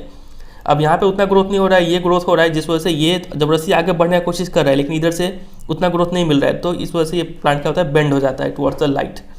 बातें गहराई को समझ रहे हैं? एक बार फिर से पढ़ते हैं कि when light is coming from one side of the plant, समझ गए, auxin diffuses towards the shady side, जो छाया वाला साइड है वहाँ पे ऑक्सिन चला जाता है डिफ्यूजन से, ठीक है। तो यहाँ पे ऑक्सिन का कॉन्सेंट्रेशन इंक्रीज हो जाता है जिससे सेल थोड़ा लंबे हो जाते हैं यहाँ पे, और जो शूट है वो बेंड हो जाता है, ठीक है। This thus the plant appears to bend towards light. समझ गए? तो ये वेरी इंपॉर्टेंट है। तो एग्जाम में अगर क्वेश्चन बनता है कि आप एक ऐसे प्लांट हार्मोन का नाम बताइए जो ग्रोथ को प्रमोट करता है, तो आप लिख सकते हैं ऑक्सिन, ठीक है। फिर ऑक्सिन काम कैसे करता है, तो ये पूरा चीज़ आपको तैयार कर लेना है, ठीक है। अब आते हैं ऐसे ही एक प्लांट हार्मोन पे जिसका नाम है जिब्रेलिन। ये भी क्या करता है, help in the growth of the stem, ये स्टेम के ग्रोथ में हेल्प करता है, ठीक है। फिर एक और हार्मोन है जिसका नाम है साइटोकाइनिन। ये क्या करता है, प्रोमोट सेल डिवीजन। ये सेल मतलब एक सेल से 2 सेल होना, 2 से 4 सेल होना, सेल डिवीजन को प्रमोट करता है ये। And it is natural that they are present in greater concentration in areas of rapid cell division such as in fruits and seeds। और ये जो हार्मोन है साइटोकाइनिन, ये ऐसे ही एरिया में प्रेजेंट होता है जहाँ पे सेल डिवीजन में काफ़ी ज़्यादा जरूरत पड़ता है। फॉर एग्जांपल फल हो गया, सीड्स हो गया, यहाँ पे रैपिड ग्रोथ चाहिए होता है, तो साइटोकाइनिन मेनली इन सब एरियाज में प्रेजेंट होता है। तो 3 हार्मोन हमने देख लिया जो ग्रोथ को प्रमोट करता है, ऑक्सिन हो गया, जिब्रेलिन हो गया, साइटोकाइनिन हो गया। फिर ऐसे भी हार्मोन होते हैं जो ग्रोथ को थोड़ा इनहिबिट करते हैं, ठीक है, रोकते हैं। वैसा एक हार्मोन है जिसका नाम है एब्सिसिक एसिड। इसका काम क्या है देखिए, it is N hormone which inhibits growth, ये ग्रोथ को रोकता है। It's effects include wilting of leaves, पत्तों का मुरझा जाना इसी का वजह से होता है, ठीक है। तो ये चारों हार्मोन का फंक्शन आप ध्यान रखेंगे।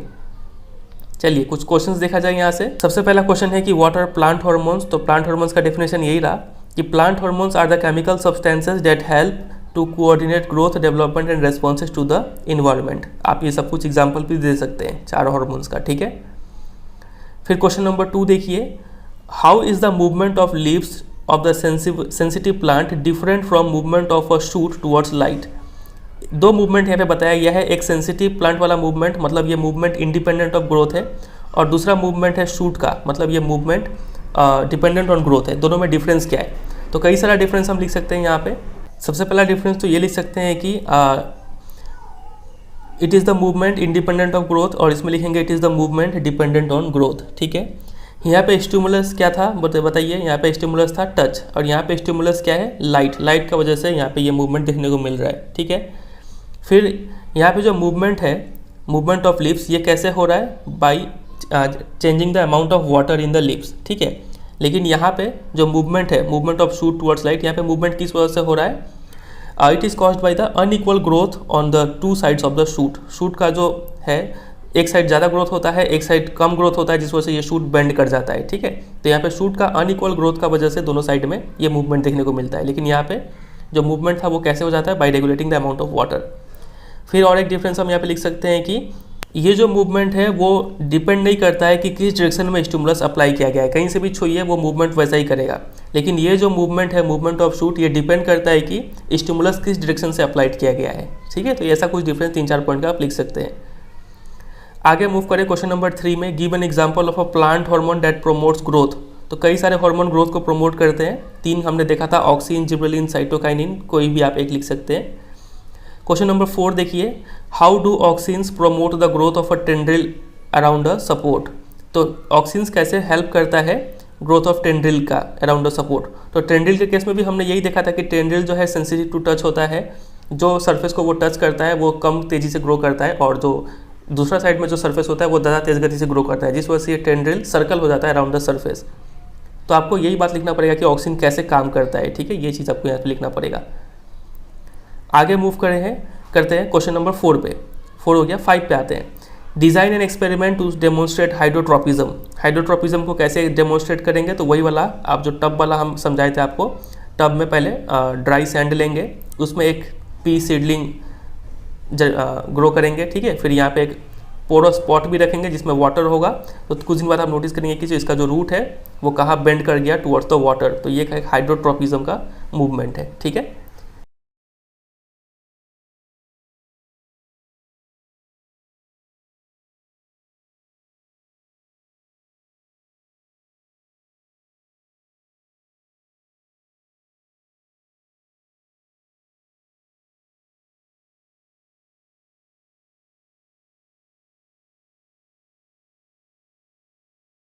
अब हम देखने वाले हैं इस चैप्टर का लास्ट टॉपिक, हार्मोन्स इन एनिमल्स, ठीक है। काफ़ी इंपॉर्टेंट टॉपिक है, छोटा सा टॉपिक है लेकिन काफ़ी क्वेश्चन बनेगा। जैसे कि प्लांट हार्मोन्स इंपॉर्टेंट था, उतना ही इंपॉर्टेंट ये भी है। चलिए देखते हैं। तो यहाँ पे एक एग्जांपल से समझाया गया है कि मान लीजिए कोई स्क्विरल है और वो कोई स्कैरी सिचुएशन को फेस करता है, ठीक है। मतलब एक डेंजरस सिचुएशन में है वो, तो वहाँ पे इसके पास 2 ही ऑप्शन बच रहा है, क्या तो वो फाइट करे या फिर रन कर जाए, ठीक है। फाइट या फिर फ्लाइट, क्या तो लड़े नहीं तो वहाँ से भाग जाए, ठीक है। तो इसके लिए उसका शरीर कैसे तैयार होगा लड़ने के लिए या फिर भागने के लिए, तो वो चीज़ हम समझेंगे। मान लीजिए कि अगर स्क्विरल के शरीर में सिर्फ इलेक्ट्रिकल इम्पल्स के जरिए काम हो रहा होता विया द नर्व सेल्स, ठीक है, तब क्या हो रहा होता है? हमें तो पता है इसका लिमिटेशन क्या है कि ये सिर्फ रेंज ऑफ टिश्यूज़ को ही इंस्ट्रक्ट कर सकता है, सारे सेल्स में नहीं पहुँच सकता ये इलेक्ट्रिकल इम्पल्स, ठीक है। लेकिन अगर ये स्क्विरल जो है केमिकल सिग्नल का यूज़ कर रहा होता, यानी हार्मोन्स का यूज़ कर रहा होता, तब यहाँ पे एडवांटेज ये होता है कि ये सारे सेल्स में पहुँच जाता और provide the wide ranging changes needed, और इस सिचुएशन से डील करने के लिए जो भी चेंजेस चाहिए वो इजीली अचीव कर पाता, ठीक है। तो ह्यूमंस के केस में ये काम कौन करता है? एड्रेनलिन नाम का एक हार्मोन है, वो ये काम को करता है। मतलब अगर हम लोग किसी डेंजरस सिचुएशन में हो, मतलब हमें अगर भागने या फिर लड़ने का ज़रूरत पड़े, तो हमारे शरीर में कौन सा हार्मोन एक्टिव हो जाता है उस समय? एड्रेनलिन हो जाता है, ठीक है। ये हार्मोन को छोड़ता कौन है? This is secreted from the adrenal glands, look at figure 7.7 to locate this gland. तो एड्रिनल ग्लैंड्स एड्रेनलिन नाम का हार्मोन छोड़ता है। देख लेते हैं कहाँ पे है ये adrenal glands.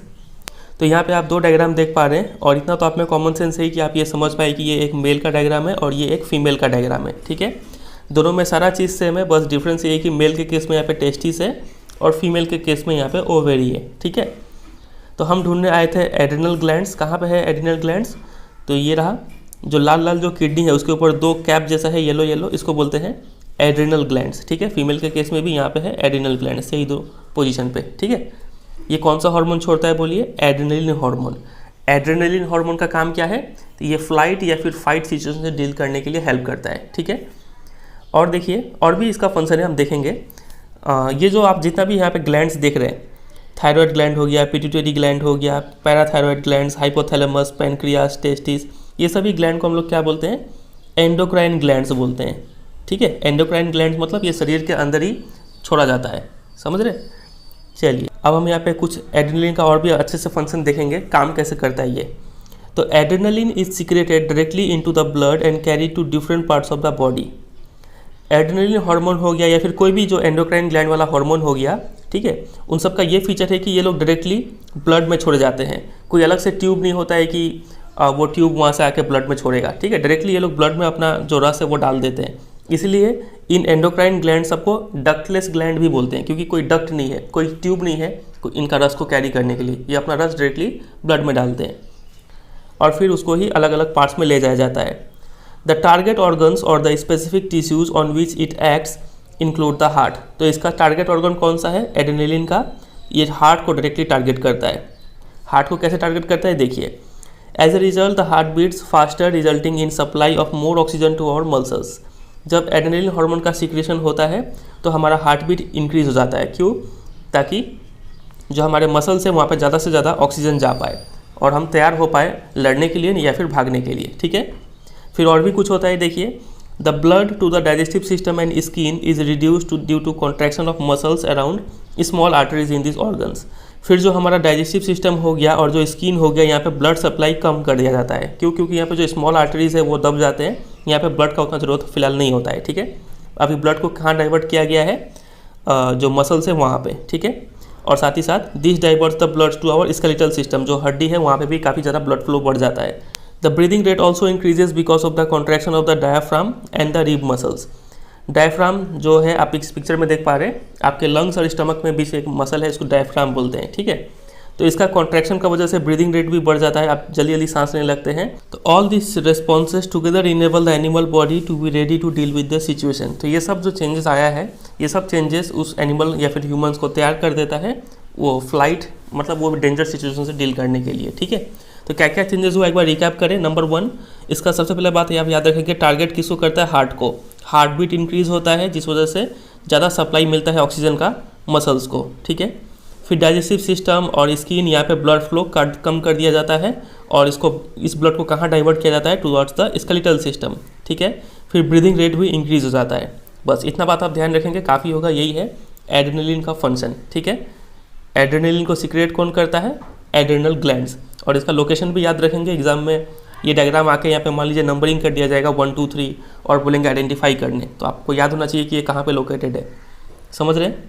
Such animal hormones are part of the endocrine system which constitute a second way of control and coordination in our body. तो इस टाइप के जो हार्मोन्स है, एड्रेनलिन और भी हम कई सारे हार्मोन देखेंगे, तो ये सभी एंडोक्राइन सिस्टम का पार्ट है। एंडोक्राइन सिस्टम ये जो है ये सेकेंड वे है कंट्रोल एंड कोऑर्डिनेशन करने का। फर्स्ट वे क्या था? नर्वस सिस्टम था। ठीक है, सेकंड है एंडोक्राइन सिस्टम।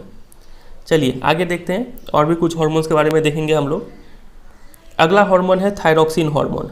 थायरॉक्सिन हार्मोन को कौन छोड़ता है? थायराइड ग्लैंड छोड़ता है। कहाँ है थायराइड ग्लैंड? तो ये आप देख पा रहे हैं गले में, यहाँ पे है थायराइड ग्लैंड। ठीक है, यहाँ पे थायराइड ग्लैंड। तो थायराइड ग्लैंड कौन सा हार्मोन छोड़ता है? Thyroxine hormone. लेकिन इसके बाद इससे रिलेटेड और भी कुछ बात आपको पता होना चाहिए। देखिए, आपको हमेशा आपने कभी ना कभी तो सुना ही होगा कि आपको हमेशा आयोडाइज्ड सॉल्ट खाने के लिए बोला जाता है। ठीक है, क्यों? क्योंकि उसमें आयोडीन होता है और आयोडीन नेसेसरी होता है for the thyroid gland to make thyroxine hormone. इस थायराइड ग्लैंड को जब तक आप अच्छे से आयोडीन नहीं देंगे, ठीक है, तब तक ये थायरॉक्सिन हार्मोन नहीं बना पाएगा। समझ रहे हैं? थायरॉक्सिन हार्मोन का काम क्या है? Thyroxine regulates carbohydrate, protein and fat metabolism in the body so as to provide the best balance for growth. आपके बॉडी में कार्बोहाइड्रेट, प्रोटीन और फैट, इनका मेटाबॉलिज्म मतलब सही से इसका ब्रेक डाउन और सही से मॉलिक्यूल्स का फॉर्मेशन हो रहा है कि नहीं, ये सारा देख रेख का काम है थायरॉक्सिन का। ठीक है, मतलब ये आपका वेट गेन और वेट लॉस में इफेक्ट करेगा ये। ठीक है, और बेस्ट बैलेंस प्रोवाइड करता है, जिसका अंदर अगर मेटाबॉलिज्म सही है यानी वहाँ पे थायरॉक्सिन हार्मोन का सही से सिक्रेशन हो रहा है, उसका वेट एकदम सही बैलेंस्ड होगा। ठीक है, iodine is essential for the synthesis of thyroxine. तो ये थायरॉक्सिन हार्मोन बनाने के लिए क्या चाहिए होता है, आयोडीन चाहिए होता है। ठीक है, in case iodine is deficient in our diet, there is a possibility that we might suffer from goitre. One of the symptoms in this disease is a swollen neck. तो अगर किसी के खाने में आयोडीन की कमी हो रहा है तो ये पॉसिबिलिटी है कि उसको कौन सा बीमारी हो जाए, गोइटर का बीमारी हो जाए। गोइटर का सिम्टम क्या है कि आपका गला जो है वो फूल जाएगा। ठीक है, आप इस बात को आप इसी भी रिलेट कर सकते हैं कि चूँकि थायराइड ग्लैंड का पोजीशन गले में ही है, अगर आप आयोडीन कम खाएंगे तो ये जो ग्लैंड है ठीक से काम नहीं करेगा, आपका गला जो यहाँ पे फूल जाएगा। ठीक है, चलिए तो ये सारा बात आप ध्यान रखेंगे। अब आते हैं अगले हार्मोन पे जो कि है ग्रोथ हार्मोन। ये कौन सा ग्लैंड छोड़ता है, तो पिट्यूटरी नाम का एक ग्लैंड है वो इस हार्मोन को छोड़ता है। याद है आपको पिट्यूटरी ग्लैंड, ये ब्रेन में लोकेटेड है। ठीक है, जब हम ब्रेन पढ़ रहे थे तो हमने देखा था इसका छोटा सा यहाँ पे एक थैली लटका हुआ है, इसको पिट्यूटरी ग्लैंड बोलते हैं। तो इसका काम क्या है, ये ग्रोथ हार्मोन छोड़ता है। और ग्रोथ हार्मोन का काम क्या है, it regulates growth and development of the body. ठीक है, मतलब आप कितने लंबे होंगे, कितने नाटे होंगे, ये डिपेंड करता है ग्रोथ हार्मोन पे। अगर इसका डिफिशियंसी है, इस हार्मोन का डिफिशियंसी आपके शरीर में, इसका मतलब ये आपको बौना बना देगा। ठीक है, डॉर्फिज्म से सफ़र करेंगे आप। तो ये हो गया ग्रोथ हार्मोन। अब हम एक और ग्लैंड पे बात करेंगे जो कि है हाइपोथैलेमस। ठीक है, लोकेशन पहले देख लेते हैं कहाँ पे है ये रहा, पिट्यूटरी ग्लैंड के बगल में ही लोकेटेड है हाइपोथैलेमस। देखिए, it plays an important role in the release of many hormones. कई सारे हार्मोन्स ये छोड़ता है। For example, when the level of growth hormone is low, the hypothalamus releases growth hormone releasing factor which stimulates the pituitary gland to release growth hormone. मतलब ये कई सारे hormones छोड़ता है। फॉर एग्जाम्पल, अगर मान लीजिए कि अगर आपके शरीर में ये ग्रोथ हार्मोन का कमी हो गया, तब ये हाइपोथैलेमस क्या करेगा, growth hormone releasing factor release कर देगा। ठीक है, ये ग्रोथ हार्मोन रिलीजिंग फैक्टर जो है ये स्टिमुलेट करेगा पिट्यूटरी ग्लैंड को कि वो और ग्रोथ हार्मोन को रिलीज करे। समझ रहे, एक बार फिर से, मतलब मान लीजिए कि ये पिट्यूटरी ग्लैंड अच्छे से काम नहीं कर रहा है, अच्छे से काम नहीं कर रहा है मतलब ग्रोथ हार्मोन नहीं छोड़ रहा है ठीक से, तब ये हाइपोथैलेमस इस चीज़ को डिटेक्ट करेगा और ये ऐसा चीज़ रिलीज़ करेगा जो इसको एक्टिवेट करेगा। ठीक है, और बोलेगा कि तुम ग्रोथ हार्मोन रिलीज़ करो। तो इसका फंक्शन समझे। चलिए, तो इस बात को भी ध्यान रखेंगे। आगे मूव करते हैं और दो हार्मोन पे जो कि है टेस्टोस्टेरोन और ओएस्ट्रोजन। इसका बारे में हमने डिटेल में डिस्कस किया था चैप्टर 8 में। ठीक है, लेकिन एक बार फिर से यहाँ पे डिस्कस करते हैं। तो जब प्यूबर्टी होता है यानी जब आप 10-12 साल के होते हैं तो आपके शरीर में काफ़ी ज़्यादा चेंजेस आने लगता है लड़के लड़की के शरीर में। ठीक है, फॉर एग्जांपल बियर्ड्स डेवलप होगा, काखों में बाल आएंगे, वॉइस क्रैक होगा। ठीक है, जांघों के बीच में बाल आएंगे, ब्रेस्ट साइज इंक्रीज होगा, मेंस्ट्रुअल साइकिल आने लगेगा लड़कियों में। ठीक है, तो ये सब जो चेंजेस है, ये चेंजेस लाता कौन है, यही दो हार्मोन लाते हैं। लड़कों में जो चेंजेस होता है उसको टेस्टोस्टेरोन हार्मोन लाते हैं और जो लड़कियों में चेंजेस होता है उसको एस्ट्रोजन हार्मोन लेके आते हैं। ठीक है, इतना बात आप ध्यान रखेंगे। जो भी आपका सेक्सुअल ऑर्गन्स है वो सब मैच्योर होता है यही सब हार्मोन से। चलिए, अब आते हैं हम लोग अगले हार्मोन पे जो कि है इंसुलिन। ठीक है, आपने कई बार सुना होगा कि आपके फैमिली में किसी मेंबर को या फिर किसी फ्रेंड को डॉक्टर ने एडवाइस किया होगा कि वो कम चीनी खाए अपने डाइट में। क्यों? क्योंकि उन्हें क्या हुआ होता है, डायबिटीज़ हुआ होता है। ठीक है, डायबिटीज़ को हिंदी में मधुमेह बोलते हैं और कॉमन बोलचाल के लैंग्वेज में इसको शुगर भी बोलते हैं शुगर हो गया। ठीक है, उसको कम चीनी खाना होता है और उसको एज अ ट्रीटमेंट क्या एडवाइस किया जाता है कि वो इंसुलिन का इंजेक्शंस ले। ठीक है, तो ये इंसुलिन जो हार्मोन है ये कौन प्रोड्यूस करता है, पेनक्रियास प्रोड्यूस करता है इंसान के शरीर में। ठीक है, और इसका काम होता है ब्लड शुगर लेवल को रेगुलेट करना। कहाँ है पेनक्रियास, ये आप देख पा रहे हैं, किडनी से चिपका हुआ येलो कलर का ये है पेनक्रियास। ठीक है, फीमेल के केस में भी आप देख सकते हैं यहाँ पे। तो पेनक्रिया का काम होता है इंसुलिन हार्मोन रिलीज करना और ये इंसुलिन हार्मोन का काम होता है to regulate blood sugar levels. अब जिसके शरीर में इंसुलिन का कमी हो गया मतलब वहाँ पे ब्लड शुगर लेवल को अच्छे से रेगुलेट नहीं किया जा रहा है, ब्लड में शुगर का क्वांटिटी बढ़ जाता है, जिस वजह से उन्हें क्या बोलते हैं, डायबिटीज़ हो गया बोलते हैं। ठीक है, इसलिए उन्हें इंजेक्शन देकर अलग से बाहर से इंसर्ट करना पड़ता है इंसुलिन को। अगर प्रॉपर अमाउंट में इंसुलिन का सिक्रेशन नहीं हुआ तो क्या होगा, sugar level in the blood rises causing many harmful effect. कई सारे हार्मफुल इफेक्ट है शुगर लेवल बढ़ने का, आप अंधे भी हो सकते हैं। ठीक है, और भी कई सारा किडनी डैमेज हो सकता है, कई सारा बीमारी है। चलिए, तो यही सब कुछ हार्मोन्स आपको ध्यान रखना है। टोटल हमने कितना पढ़ लिया, एक हो गया insulin, estrogen, testosterone, growth hormone, यहाँ पे फिर रिलीजिंग हार्मोन्स और थायरॉक्सिन हार्मोन और ऊपर में एड्रेनलिन। तो 1 2 3 4 5 6 7 हार्मोन्स हमने टोटल पढ़ा है। ठीक है, फिर यहाँ पे देख लेते हैं the timing and amount of hormone release are regulated by the feedback mechanism. हमारे शरीर में कब हार्मोन रिलीज़ करना है, कितना रिलीज़ करना है, तो ये डिपेंड करता है फीडबैक मैकेनिज्म से। फॉर एग्जांपल मान लीजिए कि अगर ब्लड में शुगर का लेवल राइज हो गया तो इसको कौन डिटेक्ट करेगा, तो पेनक्रियाज में जो सेल है वो डिटेक्ट करेंगे और फिर रिस्पॉन्ड करेंगे कैसे, ज़्यादा से ज़्यादा इंसुलिन को बना के। इंसुलिन बनाएंगे तब ये शुगर लेवल अपने आप कम हो जाएगा, और वहीं अगर शुगर लेवल फॉल होता है तो इंसुलिन का सिक्रेशन वहाँ पर रोक दिया जाएगा। ठीक है, तो ये सब बातें आप ध्यान रखेंगे। ये टेबल 7.1 में सारे हार्मोन को समराइज़ किया गया है। सबसे पहला है growth hormone, pituitary gland secrete करता है, फंक्शन हो गया stimulate growth in all organs. ठीक है। नंबर 2 है यहाँ पे कौन सा हार्मोन होगा, थायराइड ग्लैंड है, तो यहाँ पे थायरोक्सिन हार्मोन होगा, regulates metabolism for body growth. ठीक है। नंबर 3 में है इंसुलिन, ये कौन रिलीज़ करता है, पेनक्रियाज यहाँ पे लिखना होगा, और यहाँ पे फंक्शन लिखा ही हुआ है, रेगुलेट्स ब्लड शुगर लेवल। फिर नंबर 4 में है टेस्टेस्टिरोन, इसको कौन रिलीज़ करता है, टेस्टिस, और फंक्शन इसका क्या हो जाएगा, development of male sex organs. ठीक है, और चेंजेस एट प्यूबर्टी। फिर नंबर 5 में एंडोक्राइन ग्लैंड है, ओवेरीज, तो इसका हार्मोन कौन सा होता है, एस्ट्रोजन। ठीक है, फंक्शन हो गया development of female sex organs, regulates menstrual cycle etcetera. फिर पॉइंट नंबर 6 है एड्रेनलिन, इसको रिलीज़ करता है एड्रिनल ग्लैंड, और इसका फंक्शन तो बहुत सारा है, फाइट या फिर फ्लाइट सिचुएशन में हेल्प करता है, हार्ट बीट इंक्रीज़ करता है, ब्रीदिंग रेट इंक्रीज़ करता है। ठीक है, ब्लड सप्लाई टू मसल्स और स्केलेटल सिस्टम उसको इंक्रीज़ करता है, तो ये सारा फंक्शन हो जाएगा इसका। डेंजर सिचुएशन से हेल्प कॉप अप करने के लिए हेल्प करता है। फिर नंबर 7 में है रिलीजिंग हार्मोन्स, ये कौन छोड़ता है, हाइपोथैलेमस ग्लैंड छोड़ता है, इसका फंक्शन है stimulates pituitary gland to release hormones. ठीक है, चलिए तो यहाँ पे कुछ क्वेश्चन इसको डिस्कस करते हैं। Question number 1, how does chemical coordination takes place in animals. Animals में केमिकल कोऑर्डिनेशन कैसे होता है, तो ये होता है with the help of hormones secreted by the endocrine glands. ठीक है, एंडोक्राइन ग्लैंड्स जो हार्मोन सिक्रेट करते हैं वो डायरेक्टली ब्लड में जाता है, और फिर जो टारगेट ऑर्गन से या फिर स्पेसिफिक सेल से उसको उस पर जाके एक्ट करता है। ठीक है, फिर special type of molecules are present on the surface of cells to detect this hormones, this cells act according to the information that a particular hormone carries. ठीक है, इतना बात लिख देंगे तो काफ़ी होगा। Question number 2, why is the use of iodise salt advised, iodine नमक क्यों खाना चाहिए, तो बता दिए इसका answer. Question number 3, how does our body respond when adrenaline is secreted into the blood, तो एड्रेनलिन के आने से क्या क्या चेंजेस होता है आपको पता है अच्छे से, वो लिख देंगे आप, अंडरलाइन भी कराए हुए हैं। Question number 4, why are some patients of diabetes treated by giving injection of insulin, सही भी समझ गए। ठीक है, चलिए यहाँ पे कुछ MCQs देख लेते हैं। Which of the following is a plant hormone, बताइए कौन सा प्लांट हार्मोन है। इंसुलिन तो एनिमल का है, थायरोक्सिन एनिमल का है, एस्ट्रोजन फीमेल्स का है, साइटोकाइनिन जो है ये प्लांट हार्मोन है। ठीक है। Question number 2, the gap between two neurons, ये तो सबको पता है, क्या बोलते हैं इसको, बोलिए, साइनैप्स।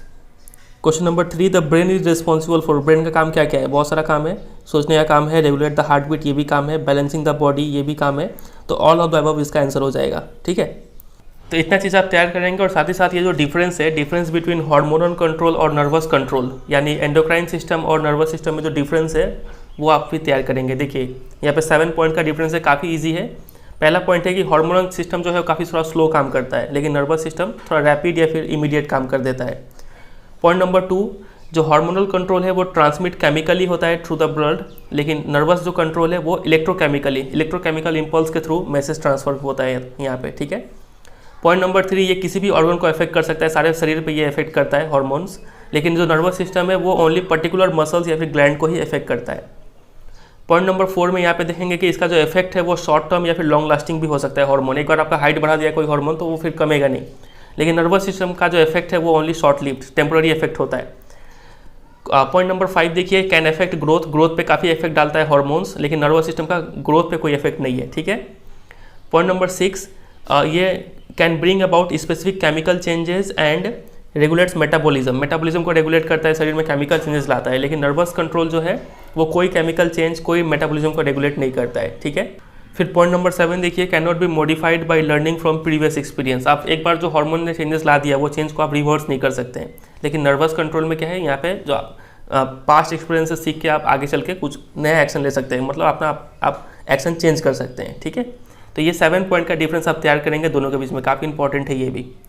और वीडियो एंड करने से पहले एक होमवर्क आपके लिए, ये देखिए, ये क्वेश्चन है कि name the plant hormones responsible for the following. इन सब के लिए आपको बताना है कि कौन सा हार्मोन रिस्पॉन्सिबल है। तो ये आपके लिए होमवर्क है, आप मुझे कमेंट सेक्शन में इसका आंसर देंगे। चलिए फिर एंड करते हैं। उम्मीद करते हैं आपको ये पूरा चैप्टर समझ में आ गया होगा। वीडियो अच्छा लगा तो वीडियो को जरूर एक लाइक कीजिएगा, वीडियो कैसा लगा जरूर कमेंट करके बताइएगा, ठीक है। और दोस्तों के साथ भी शेयर कीजिएगा, और अगर आप इस चैनल पर नए हैं तो चैनल को जरूर सब्सक्राइब कर लीजिए, ठीक है। चलिए फिर एंड करते हैं, मिलते हैं बहुत जल्द किसी और वीडियो में। तब तक के लिए goodbye and take care.